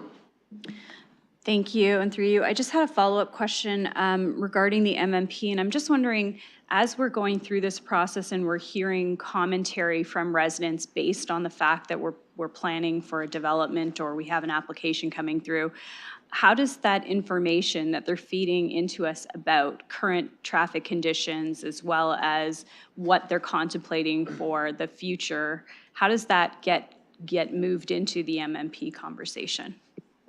Staff. Thank you. And through the chair, the consultation associated with the MMP is ongoing. There are opportunities through the Get Involved site and other channels. And certainly from a staff perspective, this type of feedback is very valuable as we undertake the study. Councillor. Thank you. So what I'm hearing is that individual residents need to move that commentary that they're providing to the planning committee into the MMP process. So those that live in the north and the west, this is something that I know a lot of us councillors in this area have been saying, is that we need to hear from residents that this area needs to be prioritized. We've been putting development into the north and the west without contemplating how we're going to be moving around for far too long. We need to ensure that this information is passing forward to the right departments and right plans that we're working on for future growth.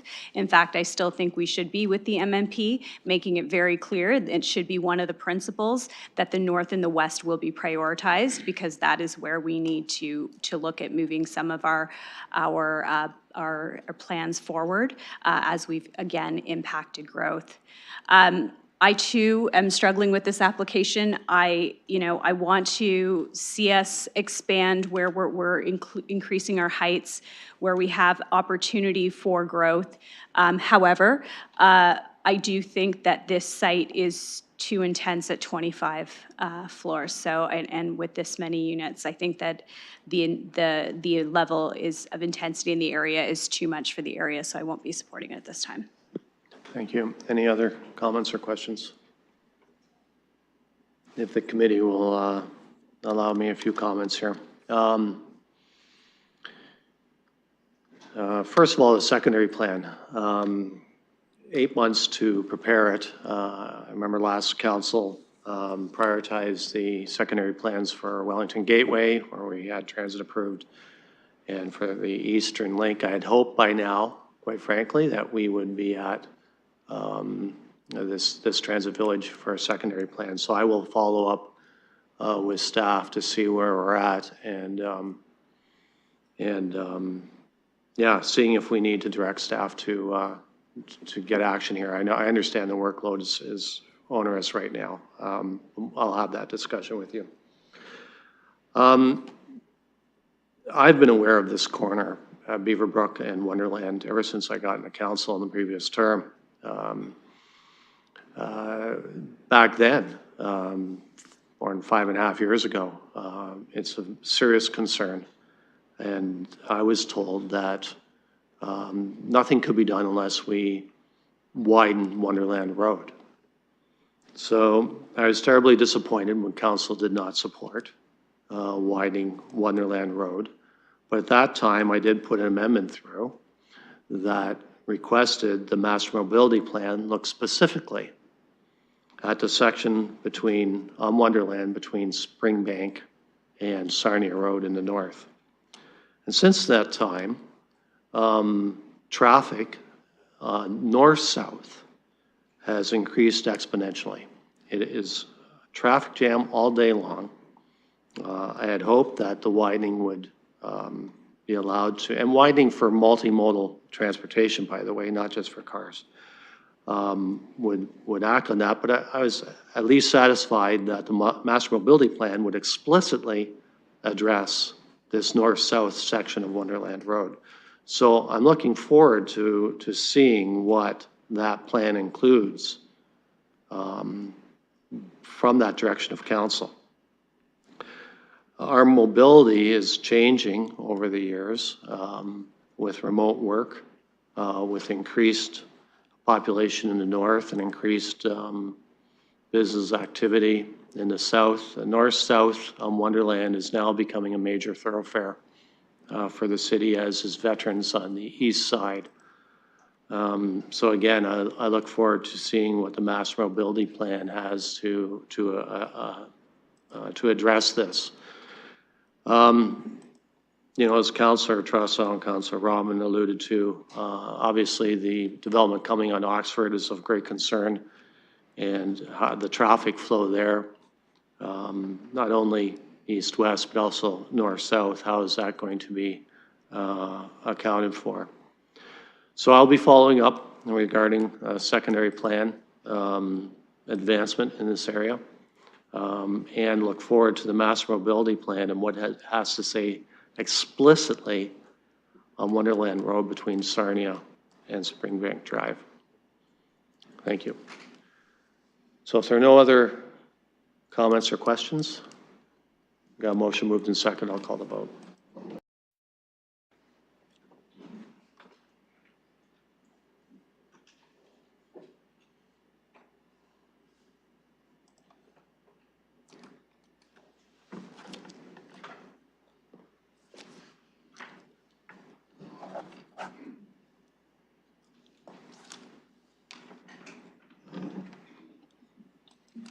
Closing the vote, the motion carries 4-1. Thank you. Moving on to 3.4. This is regarding, speaking of secondary plans, this is regarding the Byron Gravel Pit secondary plan.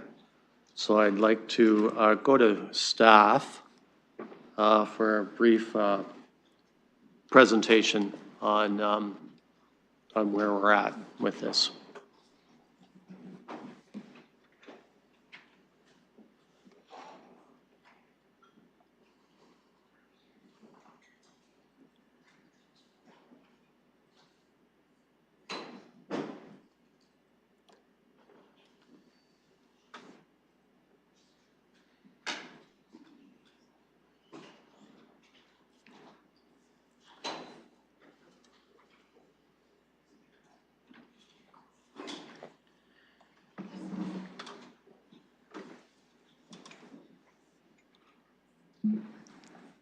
Good afternoon.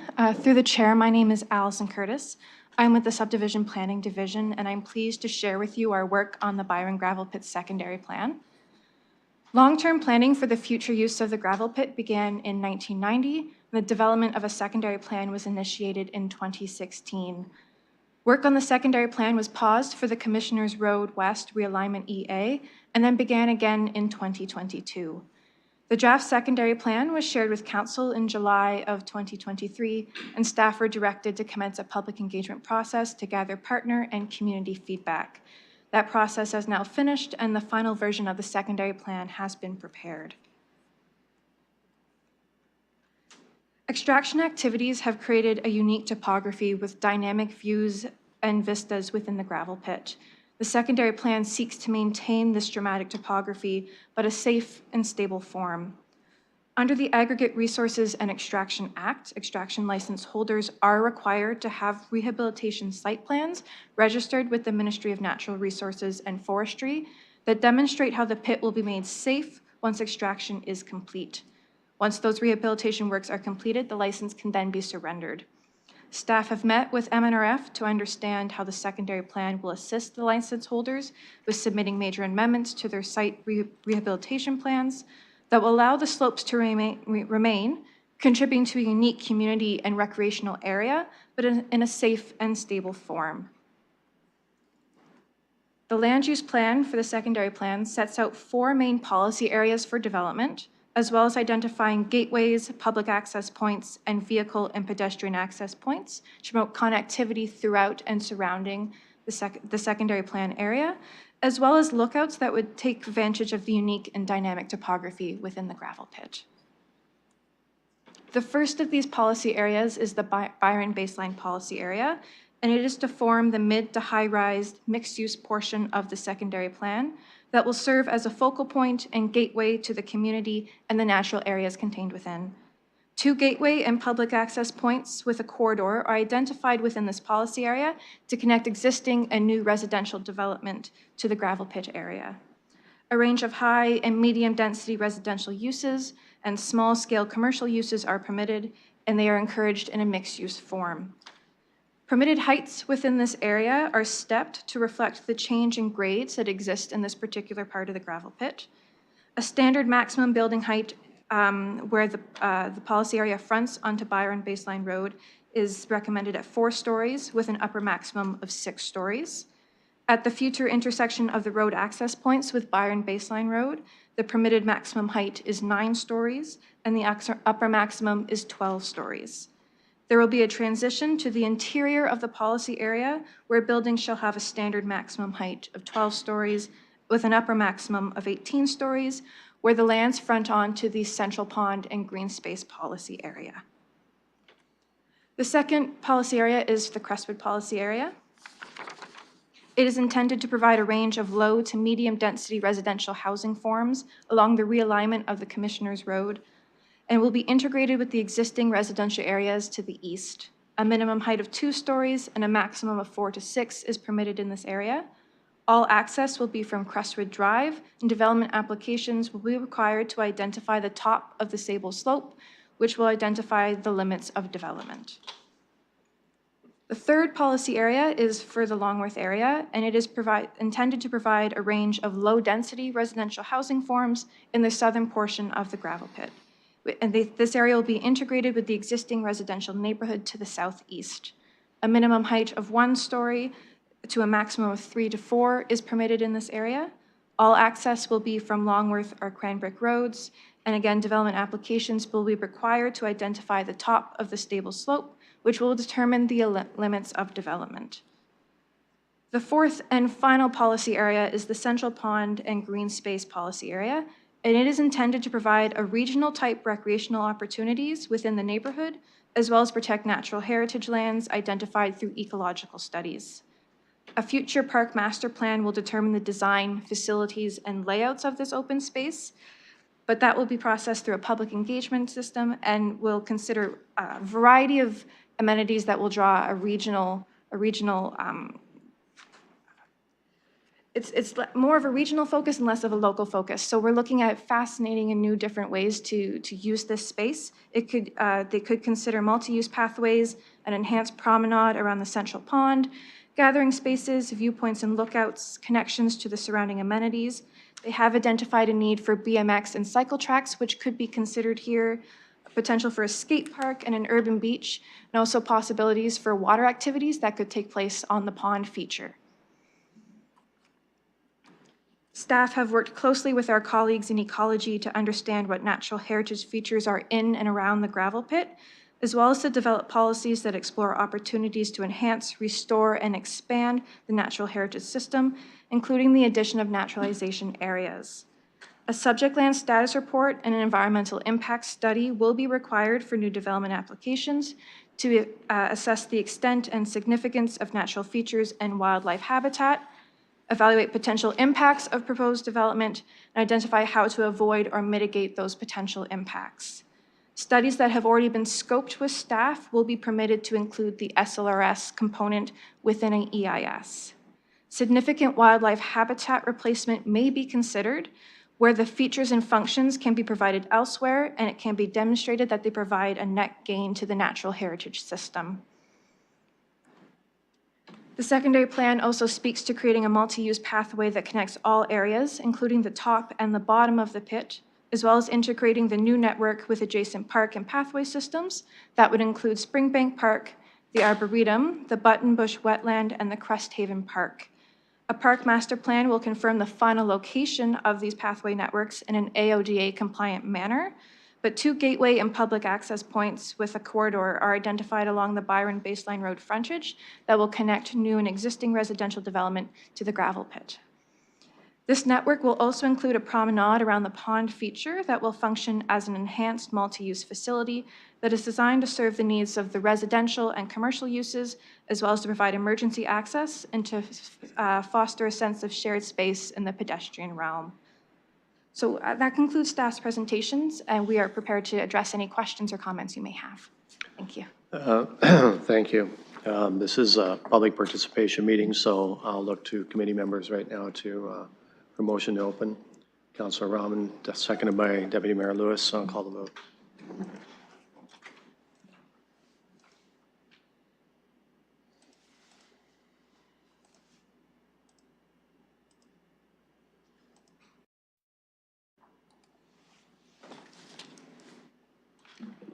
Closing the vote, the motion carries 5-0.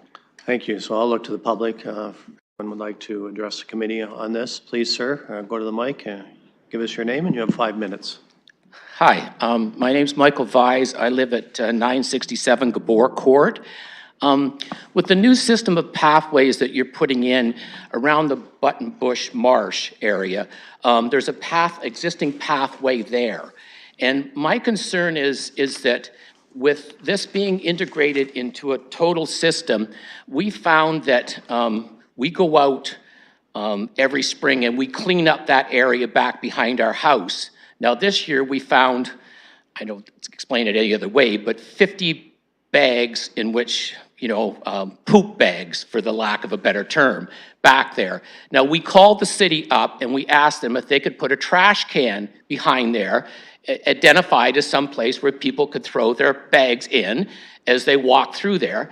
And we were told by, I don't know what department my wife called, but they basically said, no, that's not part of the path system of the city. That's going through a stormwater management pond, and we don't put those type of cans there. So what I'm asking is that because there's going to be more traffic through that particular area, why are those cans not placed in those particular areas?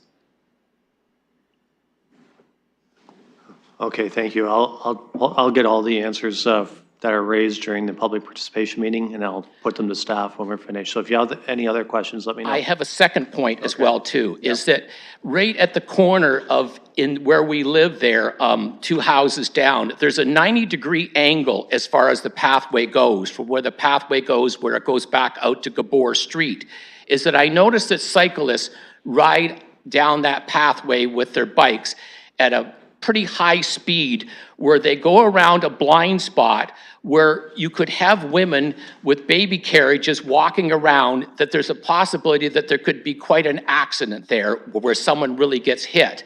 Now, I would hope that someone would go out and look at that because it really wasn't designed properly to be part of that system the way it's set up now. And that's the second point I'd like to make. Thank you very much. Okay, thank you very much. Thank you. Look for other speakers.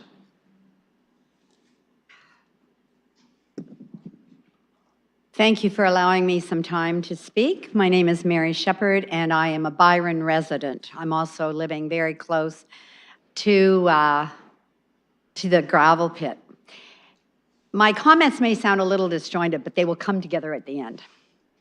It's a unique opportunity for London to be a leading edge in the province to create safe passages for wildlife and to do as they do and will continue to cross Talbot Road. In the US and Europe, they have created transits across highways and also under the ground, but above the ground as well, so that the animals can get across and get out of this very heavily density populated area that is being considered to create. This is high density. A lot of people will be there. The wildlife, while the building's going on, will need to be able to escape, and they will go across Colonel Talbot Road. I see them all the time, the deer in particular, but lots of other animals. I'm asking the city to please take a look at how they can create safe passages for these animals. It won't just be deer, it will be all the other animals, and they can get across safely. A lot of people in Byron that I hear do not appreciate wildlife. And what you're creating is an area where wildlife will be. And the geese will, to quote, poop on people's lawns and et cetera, all on the paths and everything else.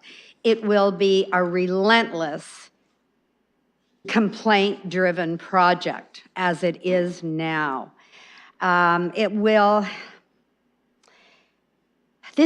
We need vigorous input from wildlife professionals, not just the MMNR. We need it from the residents in the area who care deeply about wildlife, but there are a whole lot who don't. And those who would seek to give people this opportunity to enjoy an area, but not with such high density population. There will be so many complaints on both sides. So I would ask the city to take a look at starting with wildlife. Let's not make it sort of a casual throw-in comment, but start with wildlife. What can we do to make London a leader in a situation like this, which most places don't have, and create a wonderful opportunity for learning for children, for learning for adults, and an appreciation of wildlife, and reduce the number of people who will be in there. I'd really like to see this turned upside down. Let's start with wildlife because they are there, and they also need to be able to get down to Springbank Park. So I'm asking the city to please take this under consideration, as well as forming a committee that can give this kind of vigorous input that will lower density, but keep the city happy with people. It's also going to affect us where we are. And frankly, I have lots of wildlife that visit me regularly, peek in my door, and walk away. I love it. And some people do, but a lot of people don't.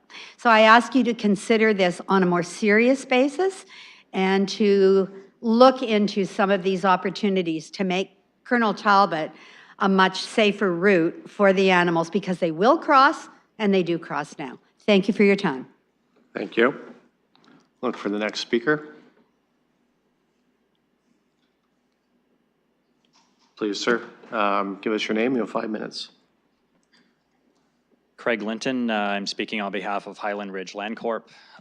Through the chair to the committee members and to staff, I just want to thank staff for bringing this report forward.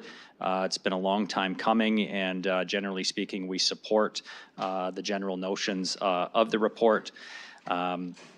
I think the main point that I would like to make is just with respect to the land that we own and our interface with the property to the west of us. So the property to the west of us was excavated for granular resources over many, many years, and the restoration of that pit has only just begun. And unfortunately, there is some level of conflict between the licensee and the landowner. And we have a situation where we have been left with more than a third of our land is rendered undevelopable because it is a complete, it's a slope stability issue. On the existing features or on the existing conditions slide that Ms. Curtis had put up before, there is pictures of the slope there. Top of the slope to the bottom of the slope is more than 60 meters. And if you stand on the edge of our property and look down, you look straight down 15 to 20 feet in some areas. It's a vertical face. People from the public access our private land through Cresthaven Woods and go to that point. For good reason, it's a wonderful lookout, but it's extremely dangerous. I've tried contacting the MNR numerous times, and because we're not a license holder or we're not the landowner of the property next door, they won't tell us anything. So we're left with really no option now, except we would like to come forward with a site plan or with a site alteration permit and to lower our grade down at least by 10 to 12 to 15 feet. And that would at least get rid of that most severe slope and hopefully create a more stable slope there. There are environmental concerns, I get it, but at the end of the day, if someone falls off that cliff or if someone is standing up there or standing at the bottom and there's a significant landslide, it's going to be problematic for everyone, including the City of London.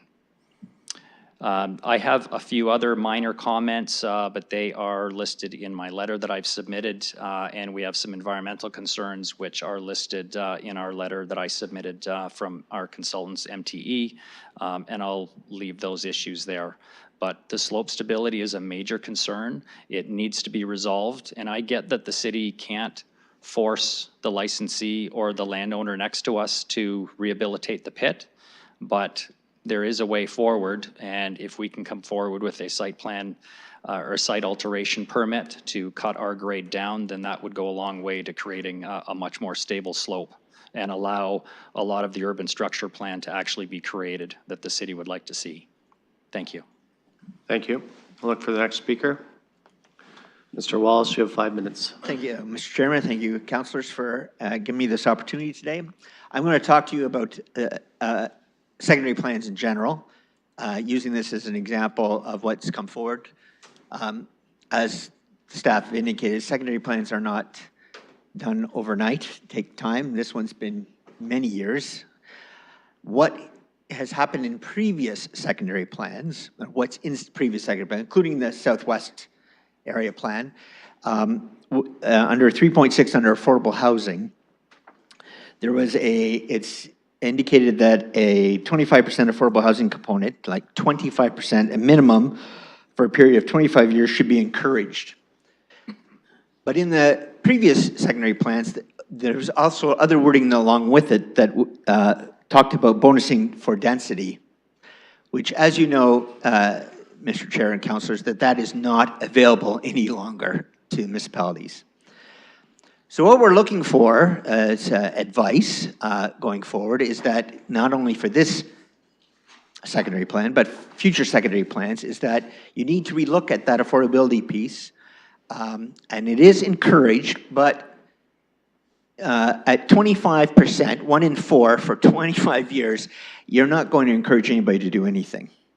So our recommendation, you look at that percentage, maybe 10%, somewhere in that range, that would encourage developers to do something that they don't actually have to do under the Planning Act, but it would be something that you need to look forward to make change to. So that's basically we wanted to be on record on secondary plans. I have to speak to the secondary plans that you're, going forward. They're based on what the London plan is recommending. Intensification targets, we've talked about at the previous meetings, talked about it during the your mobility study. You can't have increasing in intensity targets, and then the only place you can do it in the London plan is along the transit corridors. It's not allowed in any neighborhoods. And then we have a discussion at council about, well, this is too intense. Well, where do you want us to go then? How do you have an intensification target and the only spot other than downtown that you allow development to happen in an intensified way is along the transit system that you have put in the London plan? There is, you either support the London plan or it's time, I think a few councillors have mentioned, it's time to review whether it's accurate and it reflects what the city wants to see happen over the next couple of decades. So it was just a bit of a warning, I guess. I don't know. I just got my blood boiling a little bit that you can't have a plan and send the message to us, this is what we want. And then when we bring applications, you turn us down. It just doesn't work that way. Thank you. Thank you. I'll look for the next speaker. Please, sir, give us your name. You have 5 minutes. Thank you very much, and thanks, Mike, for going behind you on that one, I guess. Stephen Stapleton, Vice President of Auburn Developments. With me today is a joint partner in this project, Kevin Arts, with Auburn Developments, with Orange Rock Developments. We're the owners of 2100 Colonel Talbot, as well as 1044 Byron Baseline Road. I do have a letter that was added to the agenda. I'm not going to reiterate that. I just wanted to expand on it a little bit, especially after hearing some of the previous applications that were in front of you. It's really important at this stage, in the secondary plan stage, to have ranges in density. The intent of my letter was to bring forth a consideration for the full optimization and utilization of the property for development as well. We're the owners of 68 acres, including the central pond. So we own a lot of open space, and we have approximately 13 acres developable as well. So we have a foot in both camps, on the recreational side as well as the density side. And this is a unique secondary plan, unique opportunity in London. There's nothing like it that exists, and I want to make sure we utilize this fully. There's great opportunity for further intensification, and my recommendation is to add a modest increase to the numbers by staff, and I do want to thank them for the work throughout the years on this project. It was a complicated project, and bringing forth their vision, it is something we support generally. I just think that the larger range from 12 to 15 and 18 to 25 gives us more flexibility when we get to the next step on the implementation side, in the zoning, in the site plan, to bring forth those other objectives: green construction, exceptional urban design. Greater density allows us to do that easier, and we can attain our intensification targets as well with more density. I think it's important here because we're maintaining the step back that was suggested by staff. We're not playing with the streetscape. We stuck with the 4 and 6 on the street, and then internalize the increase in density inward to the pond area as suggested by staff, but just increasing it slightly more. So we'd like you to consider that, and if you have any questions, I'll be happy to answer them. Thank you. Thank you, Mr. Stapleton. Next speaker. Please, sir, give us your name, and you have 5 minutes. Thank you, through the chair. My name is David Ennis. I live within walking distance of the gravel pit. often people will tell you what they don't want and then get blamed for not in my backyard mentality. I thought about what is it that people do look for when all is said and done in a new area. And it seems to me property owners in the region want to have peace and quiet. They want relief from noise and pollution. They want to feel safe, and they want their property values to stay positive. I think the secondary plan is a diamond in the rough. I've read the plan, I've already gotten new information as people have spoken. It's a diamond in the rough, but it is certainly a diamond. Nonetheless, I worry, and here are the things I worry about. I worry that the balance will be wrong, that you may overbuild and over-commercialize in order to get more property taxes to offset the substantial costs that will be involved in developing this zone. Creeping intensification a bit at a time over 20 years, I think is perfectly possible to happen. I worry about it. I'm not accusing people of it because nothing has happened at this point. I worry about it. I worry that you will settle with the issue of environmental compliance with the Ontario regulations rather than being more visionary about protecting wildlife habitat and mobility, resulting in similar problems similar to the area around the Sifton Bog that got a lot of press a few years ago. I worry about not starting first with environmental and wildlife habitat issues and then building afterwards. That building intensification will dominate the plan rather than preserving and enriching the environment and the habitat around it. I worry that the Commissioner Road alternative will create new and unexpected problems in return for very little value. I have absolutely no idea if that's a threat or not. I put the card on the table. And I do worry, given that you want to create an attractive area, that transportation and parking challenges will be underestimated and intrude negatively on the region. So I lay that one in front of you as well. I do hope that the plan integrates seamlessly with Springbank Park, which is surely one of London's greatest attractions and its strengths, and that the project will involve all kinds of expertise, not only the City of London and the staff, who I agree have done extremely well with this, but the many agencies and not-for-profits and committed citizens with various areas of expertise that could help get this project done really well. I have 4 questions. I will fire them out there. If they can be answered, great. If not, I'll submit them online. Here are the 4 just off the top of my head. Will Cranbrook Road go all the way across the top of the zone and end up connecting to Talbot Road? 2, will there be infill in the northeast section between Southdale and Colonel Talbot up to the edge of the Bywing gravel pit boundaries? 3, will there be a means for wildlife to cross over or under Colonel Talbot Road? Or you'll have strange problems if we get bottlenecks, as you know. And will there be a transportation plan to handle the influx of visitors to the park portion of the zone? Those are my 4 questions. If they can be answered easily, great. If not, I'll submit them online, not a problem. Thank you for your time. Thank you.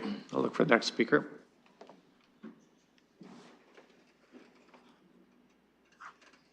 Please, sir, give us your name. You have 5 minutes. Yep, Norman Pizzali, 1003 Thistle Ridge Crescent. So we're at the south end of this area.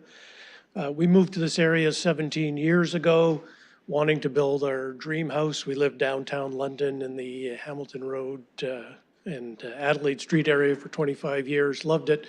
A little noisy as we got older.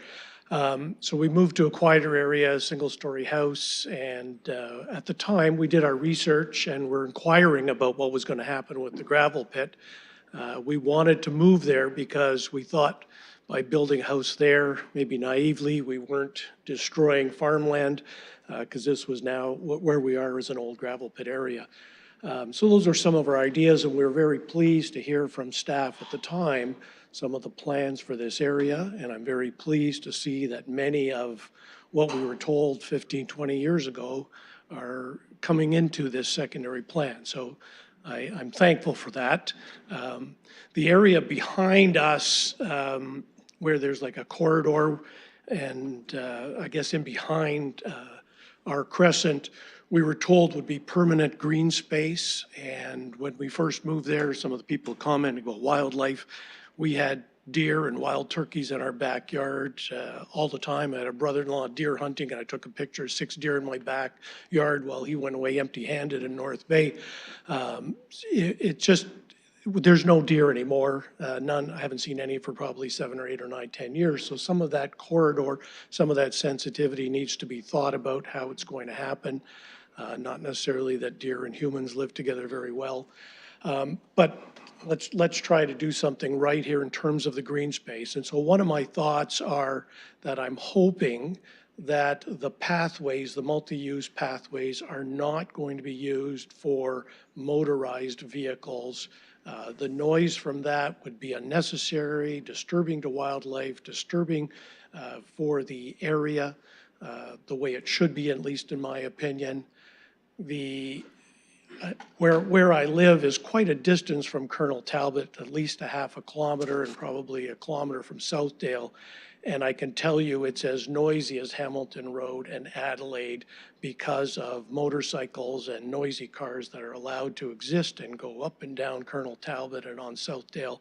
And I'm hoping that somehow we will create a quieter zone where wildlife and humans can thrive a little better and try to enjoy each other. So I'm hoping that we're going to do something unique here, think beyond the minimum, and not allow motorized transportation on those corridors.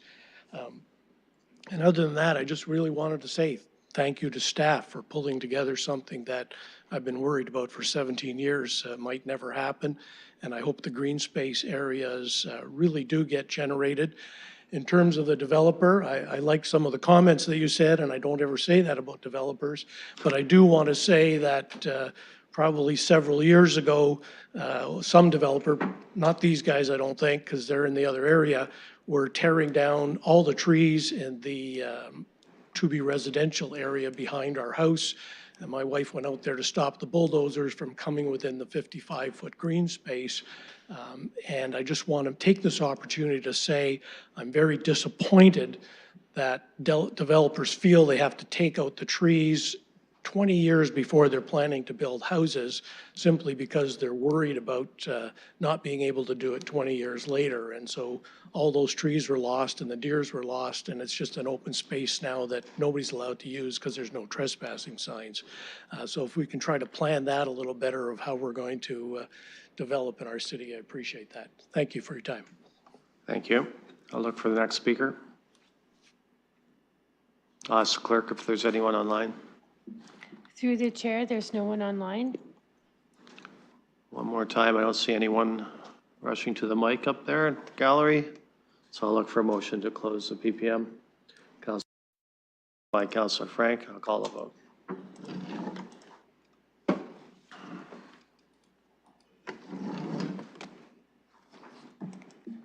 Closing the vote, the motion carries 5-0.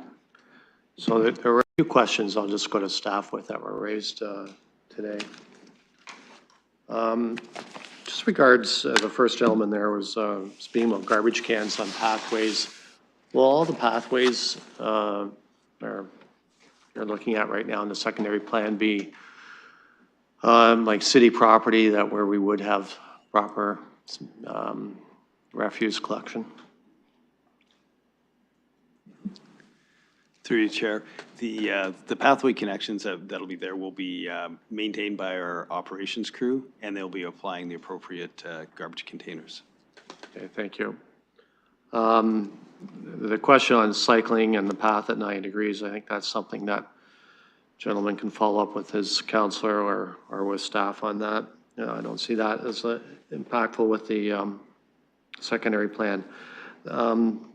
There were a number of questions here, just some of the details. Cranbrook Road, will it connect to Talbot Road? Through you, Chair, there won't be a connection out to Colonel Talbot Road. It'll be all internal roads. So won't be a connection from Cranbrook to Colonel Talbot. Okay. There was a question of infill in the northeast section to the Byron pit. Is that part of the plan?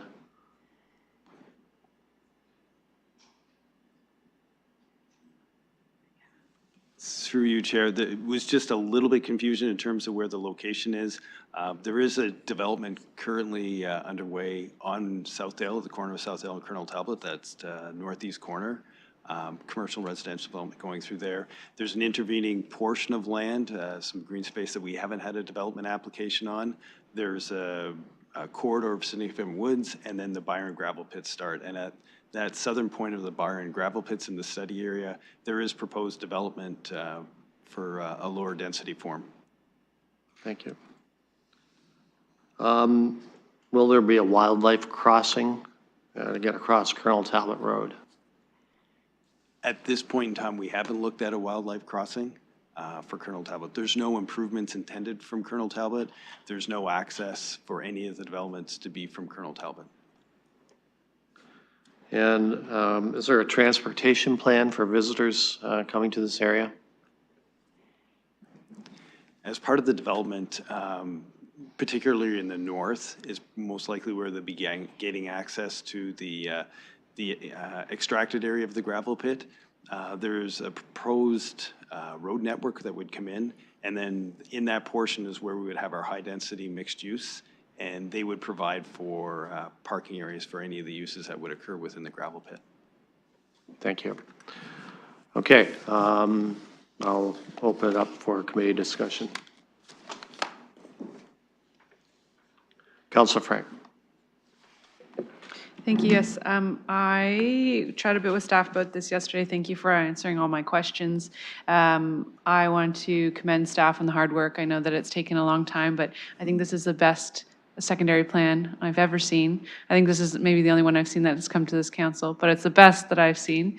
So I appreciate the hard work that you guys did. I did chat a bit about some of the environmental concerns that I had heard from various residents and added an amendment that I circulated to the chair and the clerk, and it's actually an e-scribed under item 4. So I was hoping to move forward with the staff recommendation as well as the amendment, although I'm not sure if there's anyone else on this committee who is interested in revisiting some of the maximum heights. So I'm happy to chat a bit about that, but did want to get a motion on the floor, which would be the staff's recommendation as well as some additional environmental discussions, which I can read out if you would like. Yeah, if you could just read out what you want to amend the staff recommendation. Sure. So then Part B being that the following actions be undertaken by civic administration. I, that staff consult with MECP to clarify Endangered Species Act regulatory requirements that apply to preserving or relocating species at risk habitat for the bank swallow within the Central Pond and open space policy area. II, that staff contact the MNRF to clarify Aggregate Resources Act regulatory requirements that apply to rehabilitating and potentially preserving existing site conditions and topography within the Central Pond and open space policy area. III, that staff report back to PEC by end of Q4 2024 with an update about the above discussions with the province. And IV, that future environmental studies supporting the development of a master plan for the Byron gravel pit include design options for the creation of artificial habitat or an alternative location for the bank swallow if such needs are required due to planned relocation of the habitat.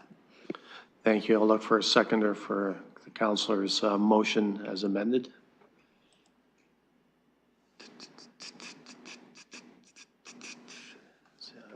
Councillor Hillier.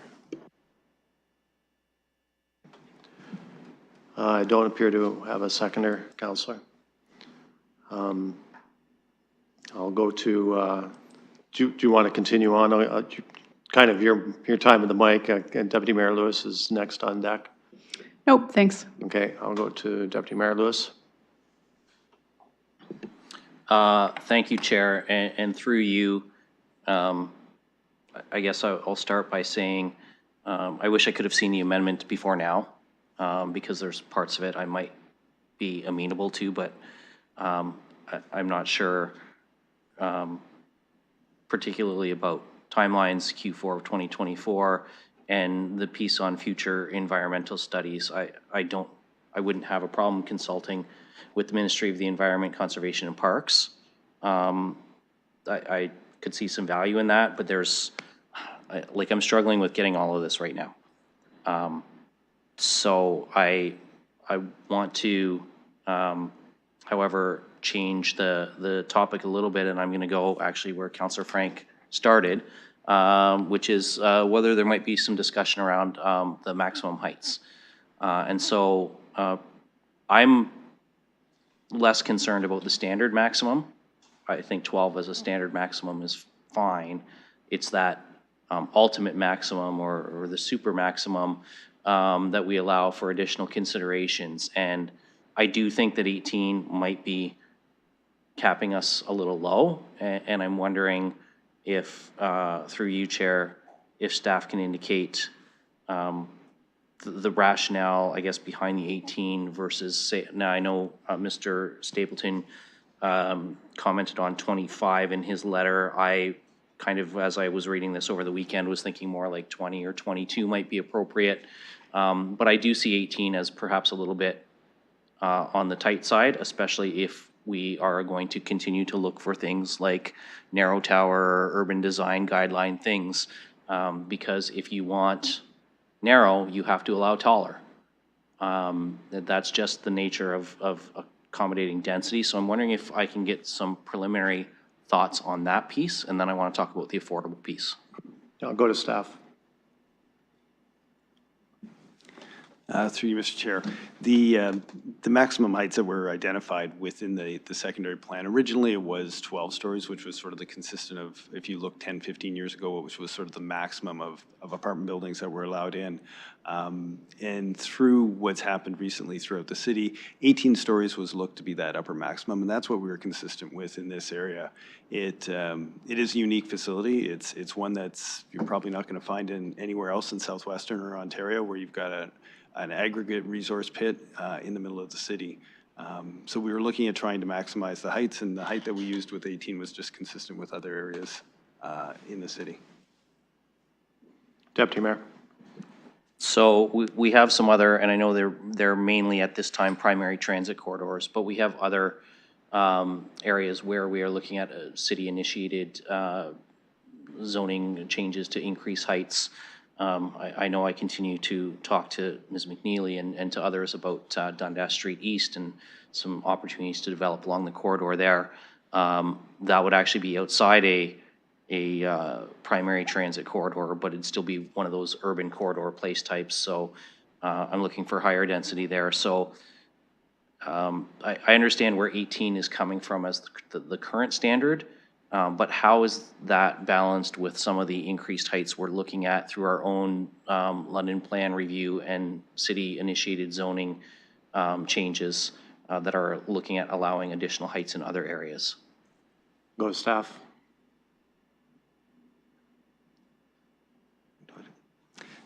Through you, Mr. Chair.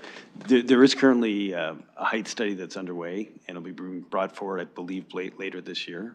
And we've had some consultation with the staff to talk about the heights. At this point in time, they don't have a recommendation in terms of what those heights would be, and we didn't want to presuppose them. So we were trying to look to this unique area that it would justify itself for the heights, as opposed to relying on the height study again, which should be coming later this year.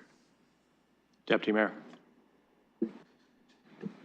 Okay, so just to seek a little bit of clarity on this, and again, I know I'm kind of spitballing because I did not have the opportunity to share these in advance, but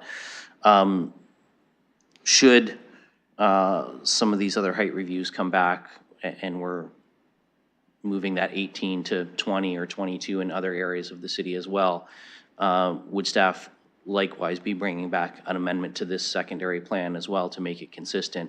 One of the things that we struggle with at this committee, hasn't been so much in the last year, but there was quite a bit of this in the previous term, was where a secondary plan and the London Plan did not align.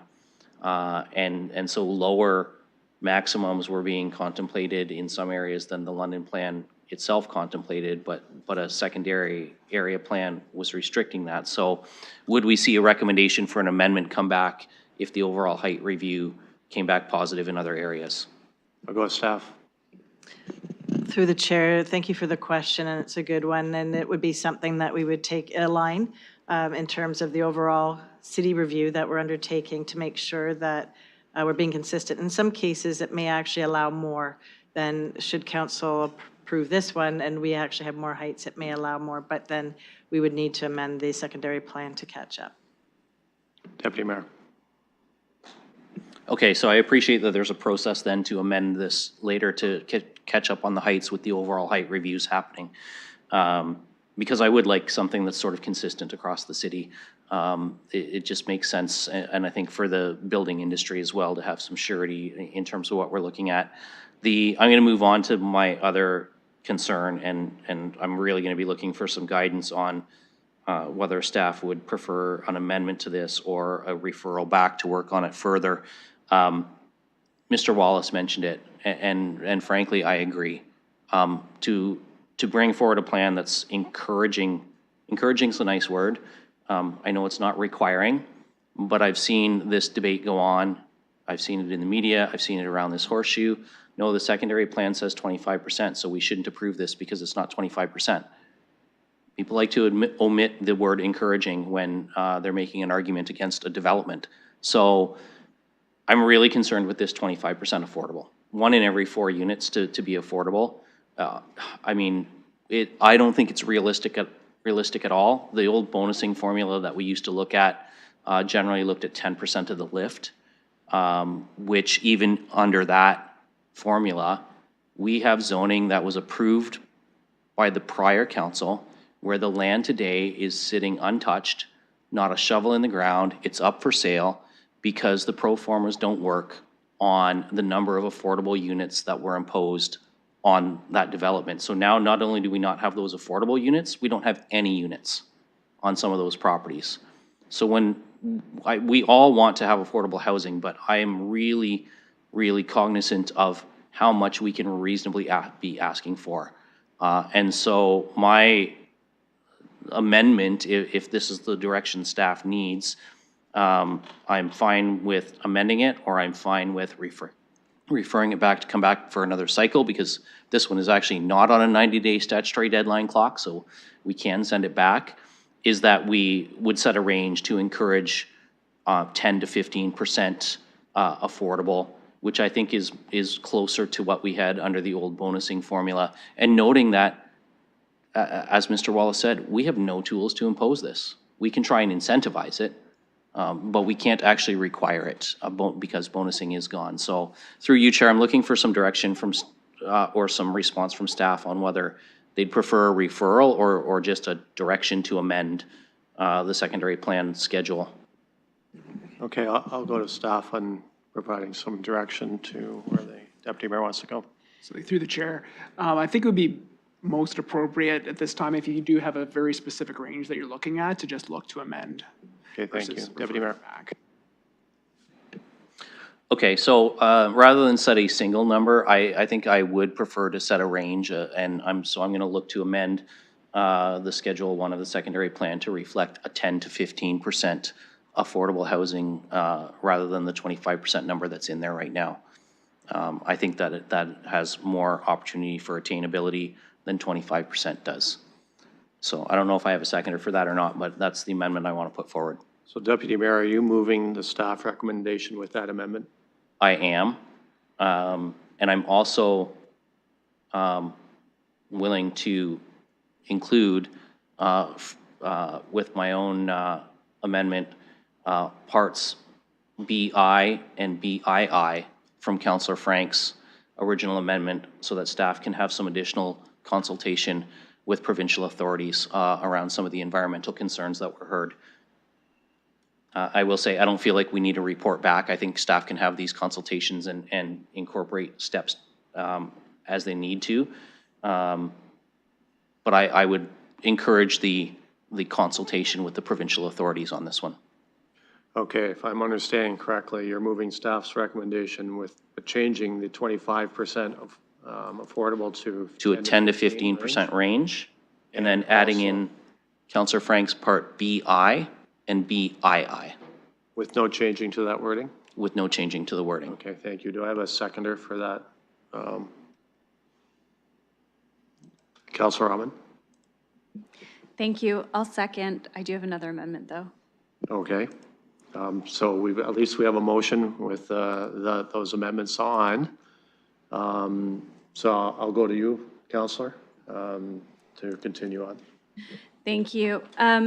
I appreciate the discussion, and I support the amendment with the addition of those two components from Councillor Frank's amendment.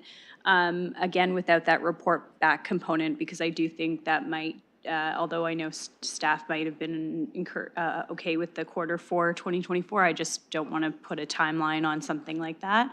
And hold that on a report back. But I do want to comment on the heights. I do think part of the issue that we continue to face is that we continue to go into these processes with the heights at a lower level, and it continues to raise concerns. It's something that, you know, neighbors and residents are starting to clue into, that the number that's on the paper does not mean the number that we may agree to. And so I think just to promote more clarity, I would like to have a discussion now around heights. I'm personally comfortable at 22.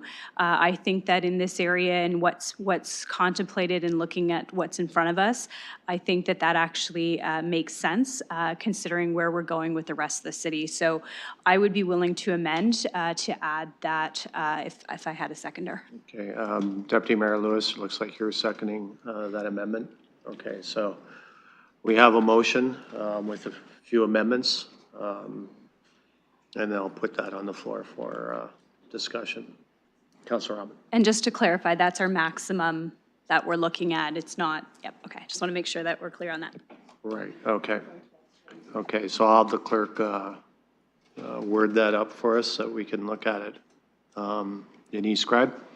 And while she's doing that, I'll look for other comments or questions on the motion. Councilor Frank.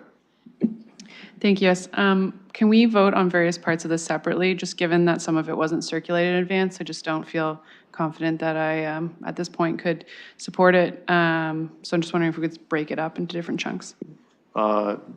Which particular ones would you like called separately? The affordable housing one specifically. Okay.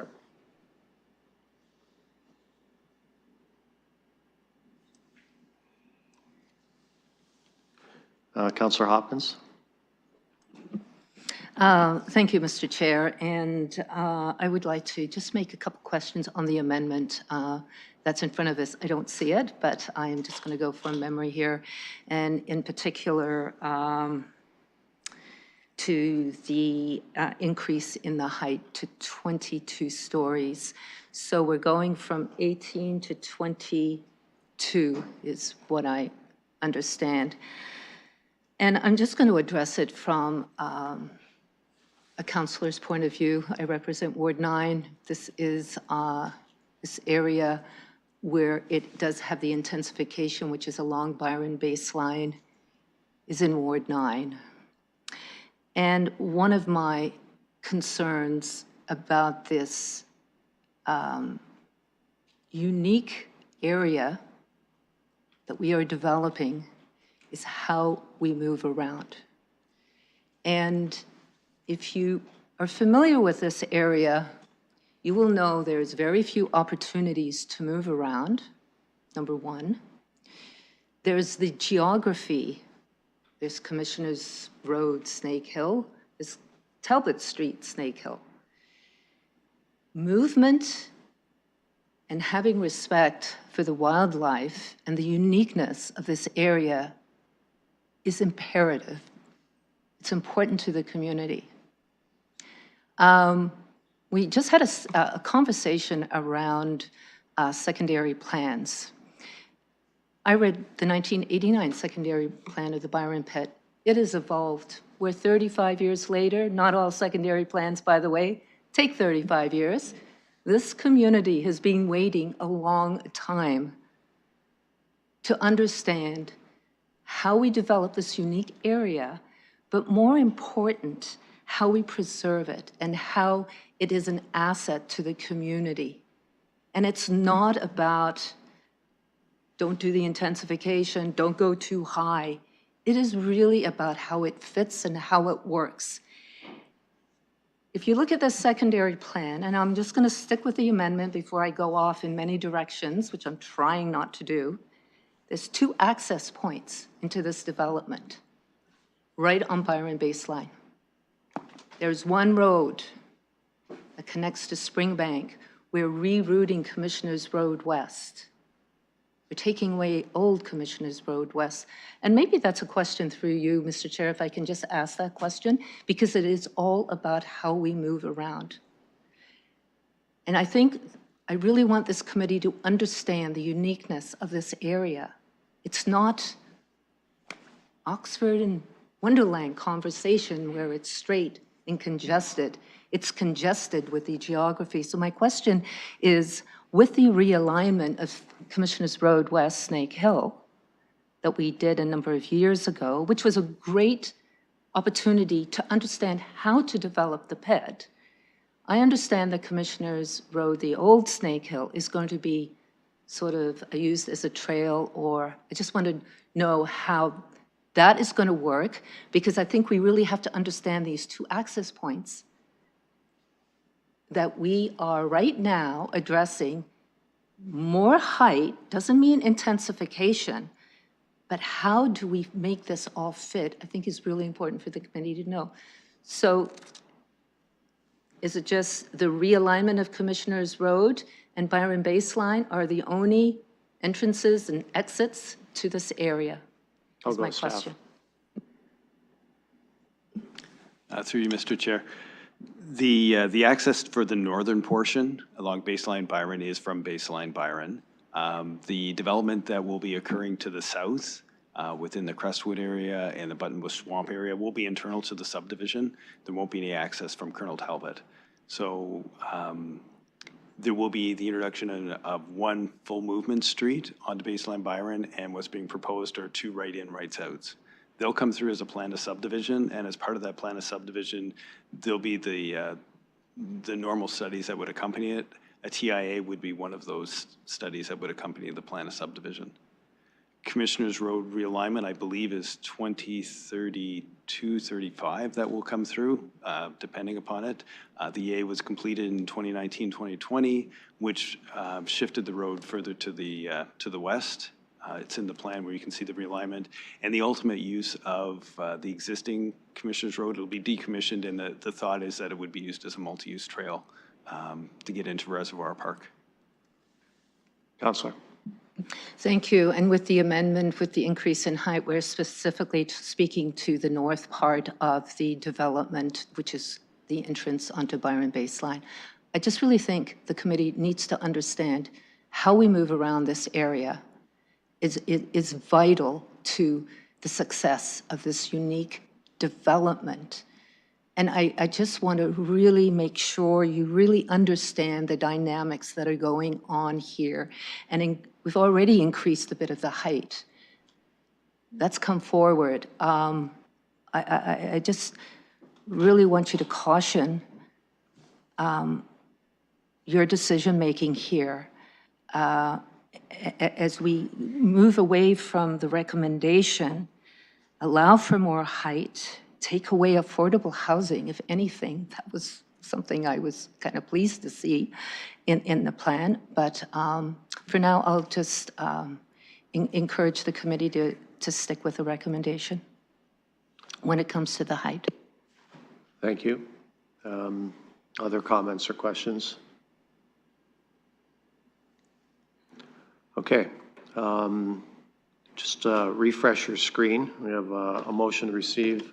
Okay. Oh, I'm sorry, Councillor Van Meerbergen. My apologies. Please go ahead. Not a problem. Thank you. Yeah, I'd like to speak to the overall secondary plan.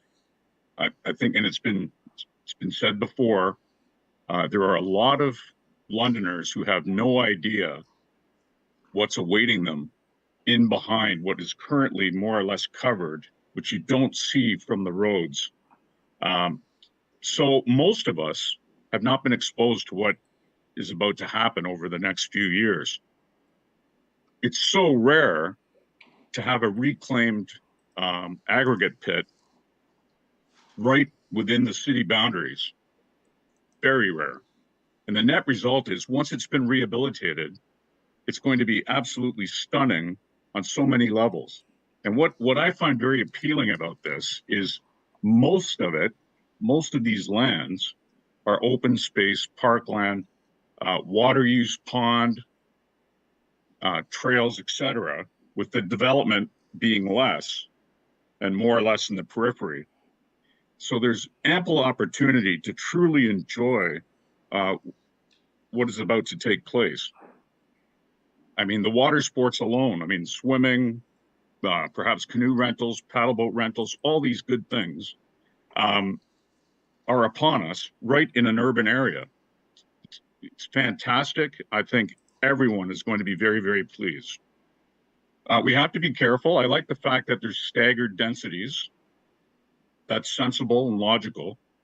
But I think we have to be careful that we don't go past the tipping point in terms of trying to over-densify and keep this within the realm of what works. With regard to the reorientation of commissioners, I'd like to ask staff if they think that's a net benefit to this newfound property, or can it be possibly a hindrance? I'd like to get their opinion. I'll go with staff. Through you, Mr. Chair, the benefit that we see with the realignment of Commissioners Road, it does take away the accessibility issues that currently are in place. And that was fully expanded and detailed in the EA. So it did the analysis in terms of the costing, the movement improvements, the less impact on the natural heritage of the existing Commissioners Road. So those see as great improvements. Other things are a little more subjective. We'll be opening up the views and the vistas from Commissioners Road into the gravel pit. It'll limit that sort of the development along there. It'll limit the access from vehicles. So vehicles won't be accessing Commissioners Road. It'll be a little bit smoother. So there is some definite benefits in having the realignment of Commissioners Road. And it does take out that challenging little turns in the steepness at the most northerly part of Commissioners Road, Snake Hill area. Councillor? Would it be fair to say that it adds an extra vista, an extra opportunity to see what's actually out there or in there as residents are driving by? Go to staff. Through you, Chair. Yes, so the view to the west will be open. I'm not sure what the actual interface will be from a safety mechanism, but that view will definitely be open looking into the gravel pits, and there won't be development on the west side of Commissioners Road impeding that at that view. Councillor? Okay, thank you very much. I mean, it's fair to say this truly, I heard earlier, it was described as a diamond in the rough. I'll say it's a hidden gem. It's truly magnificent. I'm just thinking off the top of my head that maybe we could charge an admission to get into the pond and then use the proceeds to build maybe a tiki hut bar or something of that sort. Just joking. Anyway, thank you, Chair. Thank you, Councillor, for your creativity. Councillor Rahman. Thank you. And through, I just wanted to speak more about the built form and intensity that was provided within the report. So again, with amending the maximum to 22 stories for lands fronting onto the central pond and green space policy area, this is still, my understanding is it is still by way of an application using the Our Tools part of the London Plan. So there is still the opportunity that applicants would have to and will only be permitted to do so with an amendment to the plan. So I think we have some guardrails available there as well, but it helps again to help us to shape the discussion with respect to the heights. And I know in my ward we're seeing 22 stories come through. And part of this report also highlights that the orientation of the building and the streetscape is there to support the transit services. So where we're looking at heights increasing, we're looking at transit services that should come through, and again, through with some assessment growth. But I think if we plan for it purposefully, I think it's really important to do that on the front end. What I liked from hearing the discussion today with the public participation meeting is that the increased heights give us the opportunity to do more of a green build. And so I think that that also needs to be considered as we make this decision. Okay, other comments or questions? Councillor Trussow? Thank you. Through the chair, could I just get clarification on the issue of the movement of wildlife through and out and in to the area? I think I need clarification on that. Go to staff. If I get you to expand upon the question? Yeah. There was a question earlier about whether there would be, and I want to make sure I got this right. I heard it during the public participation meeting. There would be access for the wildlife. Can I ask my question? Well, I did ask that, whether okay. there'd be over Colonel Talbot Road, Councillor. What is the state here of the wildlife access to get out of this? Because I don't want them trapped inside. I guess what the councillor is asking is there means for wildlife to get in and out of this secondary plan area that we're discussing today? Or is there not? Like, is it just, you know, is it just the way nature will proceed? So you, through chair, there is currently wildlife moving through there, been in the gravel pits, and you can see access, and I've spotted wildlife in there, so they are moving through that area. You have woods located in the southeast corner, you have woods along the south, you have woods onto the west, so there is movement through there. There is wildlife that's utilizing the water source. So we do have wildlife movement.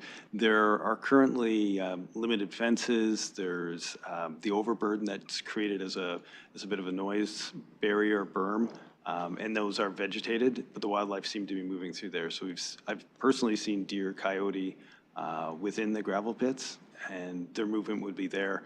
The proposed development locations wouldn't impede upon those areas. We're not looking at fencing it in, so the movement could still occur, however it's going to occur.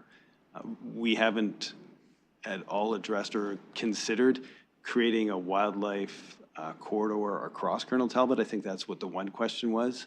It may be something that we would look into.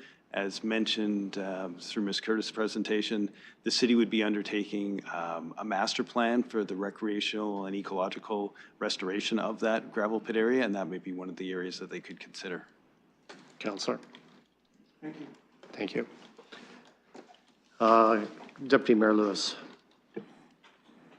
Yeah, thank you, Chair, and through you, I very much appreciate Councillor Rahman adding another amendment to this. I think it's very wise to get the number on paper sooner than later. I think it sets a better expectation. I also think that it's important to keep in mind that these higher heights not only allow for some greener or more urban design positive construction builds, but they're also ultimately, at the end of the day, will be servicing considerations for water and wastewater. And so taller isn't going to necessarily mean more density in the area overall, because there will still be servicing requirements. And so a 22-story on one parcel of land might take up servicing that results in another parcel of land only having a 12-story, depending on how the plans come together in the area for the individual properties being developed. So I'm absolutely supportive of the higher height. I will also say, and I know that it wasn't intended that way, but I heard a councillor say we're taking away affordable housing. We're not taking away affordable housing. If nothing is built to create housing in the first place, that affordable housing doesn't exist. And that was the point I was making about conditions we imposed in the prior term of council, where we have land sitting undeveloped and vacant because it's not fiscally viable with the conditions and the constraints we put on it. And so it sits. So we have to be careful to say that these targets are actual affordable housing. If nothing is built, they aren't. And so that's why I want to set a target that is more in line with what we used to get through the bonusing in that 10 to 15% range. I think we will get more uptake that way. But I do want to underline, you know, and again, we went through this in the budget process, and we just went through this in the last cycle with Community and Protective Services and Council, and an exit agreement for Homes Unlimited. We only have so much funding to incentivize affordable housing. And we heard there an RGI provider saying the rate isn't going to meet our need to continue to operate. So we have to be careful and thoughtful in when we're balancing the need for affordable with the need for housing, period. Because the best way to keep the market from overinflating the prices is to have inventory on the market so that it's not skyrocketing. I mean, you look at anything on eBay, an item that's rare is more expensive than an item that's common. And right now, housing in our city is not common. We have less than a 2% vacancy rate. Last number I saw was 1.7%. And the Canadian Housing and Mortgage Corporation says a healthy vacancy rate in a city should be between 3 and 5%. So we're thousands of units away from even being considered at the low end of a healthy market. So if we start imposing a number of conditions that is going to lead to land sitting vacant, I think we're really doing a disservice. We should absolutely try and get affordable considerations where appropriate, but within the scope of what's actually going to get us things built. And I think this amendment will do that. So I'm really encouraging colleagues to support both amendments, as well as consider the environmental concerns that Councillor Frank brought forward in her amendments. And that's why I included those as well, because I think some more consultation around that for the wildlife makes sense. So I hope that combined, what we have and the amendments that have been put on the floor can get support from this committee and ultimately from council, because I think we do need to provide, as Councillor Hopkins said, people have been waiting a long time for this. I think we need to provide them the next step forward, which is getting this through so that they can start to have some sense of what this area is going to look like as it's going to develop. And I just want to finish when we talk about the transportation things, and we heard 2030s for some of these road alignments. It'll be the 2030s before some of these properties are built. We're just approving a secondary plan today. Applications will have to be developed. Architects and engineering will happen. It'll get submitted through staff. There'll be site plan reviews, and then anything that's 12, 18, 22 stories, it's going to take 2 or 3 years for it to be built too. So we're not going to see these towers spring up tomorrow. We're not going to see this infill happen tomorrow, just as we're not going to see the transportation enhancements happen tomorrow. But the timelines we've heard actually, to me, make a lot of sense for the transportation alignment for the infill to start happening in this area. So I think this is actually a situation where all the pieces are falling together time-wise in an appropriate way. I have Councillor Hopkins next on the speaker's list. Yeah, thank you. I'm not sure if you're just on amendments and all the main motion, but I would just like to make some of my comments. And I do have one question, just as a follow-up to where we are with, through you to staff, with who holds the license. I know right now we're looking at the secondary plan with the concept, then we have to go through the process of a rehabilitation before we even consider applications for this site. So where are we with the rehabilitation and the name on the license? I'm not exactly, because there are a number of developers. So how do we go forward with the rehabilitation of the pit? Go to staff. And who is responsible for that? Through your chair. It was a good question. It kind of leads into what is sort of the next steps. And what will happen is, with the secondary plan approved, they'll be moving forward with the ministry, and there is reclamation plans currently in place filed with the Ministry of Natural Resources and Forestry. These plans, in some areas, require the filling of the site to grade. So we've had some calculations in around 380,000 truckloads of fill type thing. So what we've done is we've worked with the Ministry of Natural Resources. We've included them as part of our steering committee. We've included them through the whole process to provide them with an an outcome of what that secondary plan, what we're envisioning the secondary plan to develop in the future. They'll be using that secondary plan as a guiding tool when the licensees do come in and seek for an amendment to their reclamation plans. They'll use that as the basis, and then they'll work with the technical details to determine whether or not the slopes are stable and such. Currently, there are 2 licenses that have been surrendered. One is over in, or actually both are in the northwest corner. The balance of them still have active aggregate extraction licenses, and my understanding is there's 2 of those. They're over 6 properties, and they do have to come in and do reclamation work, which may mean moving fill, bringing fill in, and making modifications to the plan. My understanding is there's 2 licensees that hold those. And I'm not sure at this time if we're privy to provide the names of the licensees. They're not necessarily the owners of the property, but they are the licensees with the Ministry of Natural Resources. Councillor? I think I'm even more confused than I was before. So there's a lot of moving parts still happening right now as we go through the rehabilitation. The area to the northeast can move forward with applications. Do I get that right? Given that there aren't licenses in that area? Staff? Sorry, through the chair, if I said north, I meant northwest corner. So at the corner of Colonel Talbot and Baseline Byron. There's 2 properties that have their licenses surrendered. One has been, actually both have been remediated. Councillor? Thank you for that. I meant the northwest. When I'm standing at Colonel Talbot and Byron Baseline. Sorry, I just got confused. Thank you for sharing that information. If I can make just a few comments here, just because it is a unique area and how we develop it is something that the community's been looking forward to for many, many years. And we have a concept. I do think when we develop, we do have to balance that with our natural environment. It's important in this area because of its uniqueness. I would hope that we all sort of consider that, we the city as well as the other developers that own the PET as well. I think the biggest concern for me is going to be the major impacts of transportation. We spoke about transit. We have 1 bus that just goes along Byron Baseline and onto Springbank. 1 bus. That's all. It's going to be a challenge how we move around as we intensify in this area. It's really also important for me.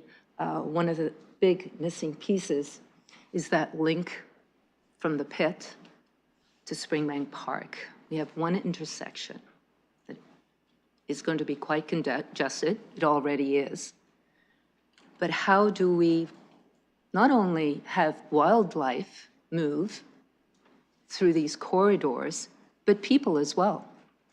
There's very few opportunities right now. And that to me is something that we must be considerate as we develop going forward. I'm supportive of the plan. Like I said, it's been a long time coming. I am encouraged that we had 25% affordable housing in there. I think it's important that we try as much as we have very few opportunities. The Deputy Mayor spoke about that, but to encourage greater percentages, I think, is something that we must do in all developments. So with that, I'll just leave my comments there, and I think the natural environment piece is something that we haven't spoken about as much as I'd like to hear from committee members, and the importance of those features and how we move the wildlife through those corridors, because they are corridors and it is connected. The pit does not stand on its own. It is connected to the park as well. So with that, those are my comments. Thank you. Thank you. For further comments, questions, we have a motion with a couple of amendments that are posted. We'll be calling the amendment number 2 separately. Is that correct, Councillor Frank? That's regarding the 18 stories, 22 stories. I'm sorry, I always want to make this clear. It was a few minutes ago since we talked about it. Which did you want to call separately again? Just the affordable housing one. Affordable housing, thank you. So that's Amendment 1. So we will call that separately.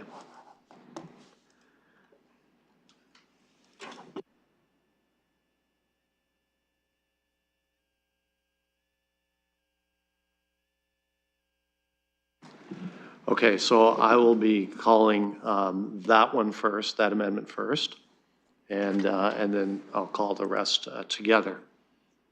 So if there are no other comments or questions, I'll just make a brief comment, if the committee permits me.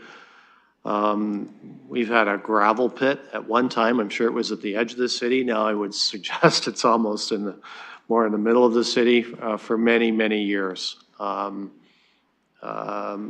I think everyone who lives in Byron and the West End, and even the city, has wondered when we would take action on this property in light of housing issues and just a community involvement.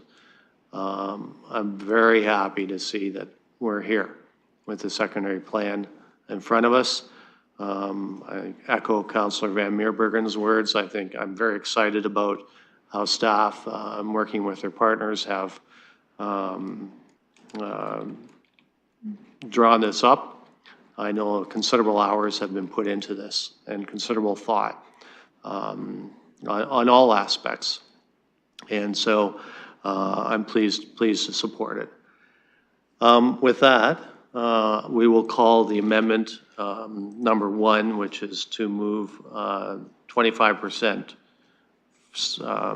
to encourage 25% affordable housing down to a range of 10 to 15% affordable housing. And I'll put that on the floor now.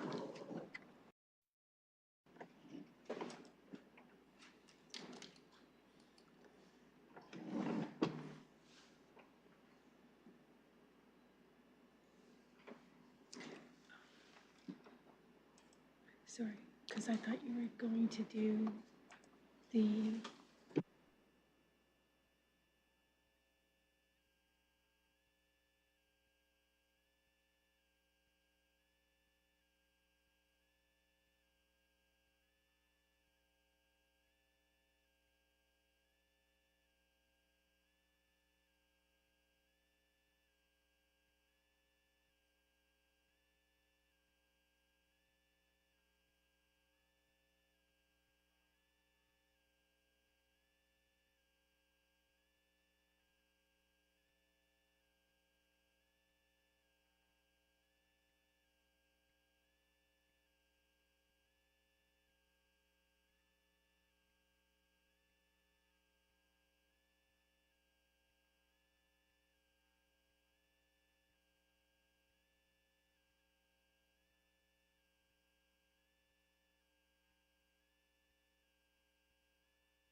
So apologize, folks. In consultation with the clerk, we're going to change things up a bit.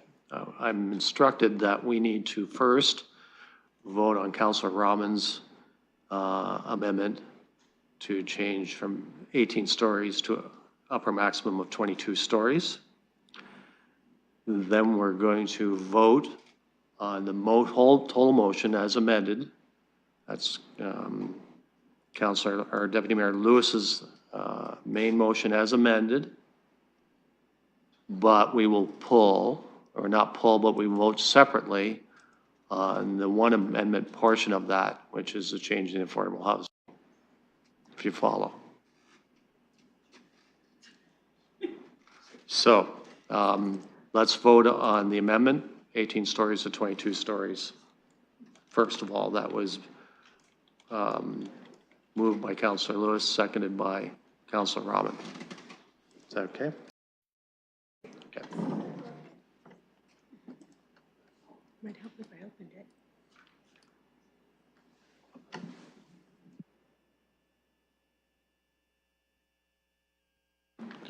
Closing the vote, the motion carries 5-0.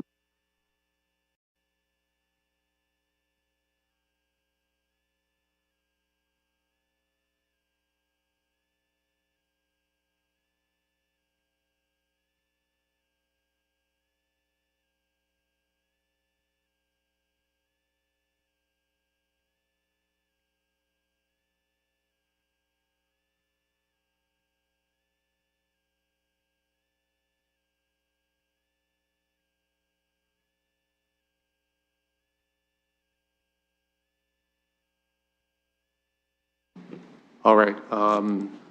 Again, for instruction from the clerk, we are just going to call separately hold on a second.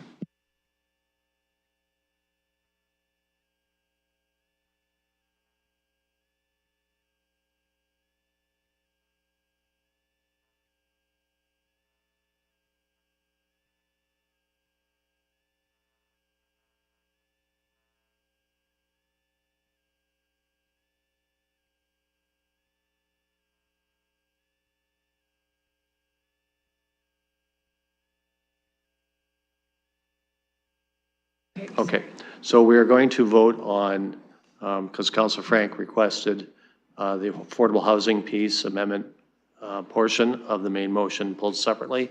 We are going to vote on that right now.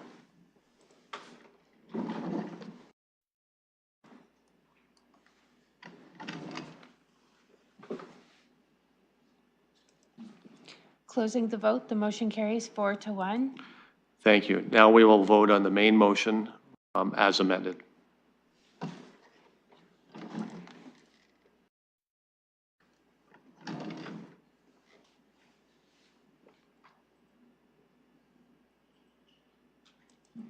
Closing the vote, the motion carries 5-0. Thank you, folks. Being that we've already dealt with deferred matters, that just leaves adjournment. Motion for adjournment. Councilor Robbins, second by Councilor Lewis. Hand vote. All in favor? Motion carries 5-0. Thanks, everyone.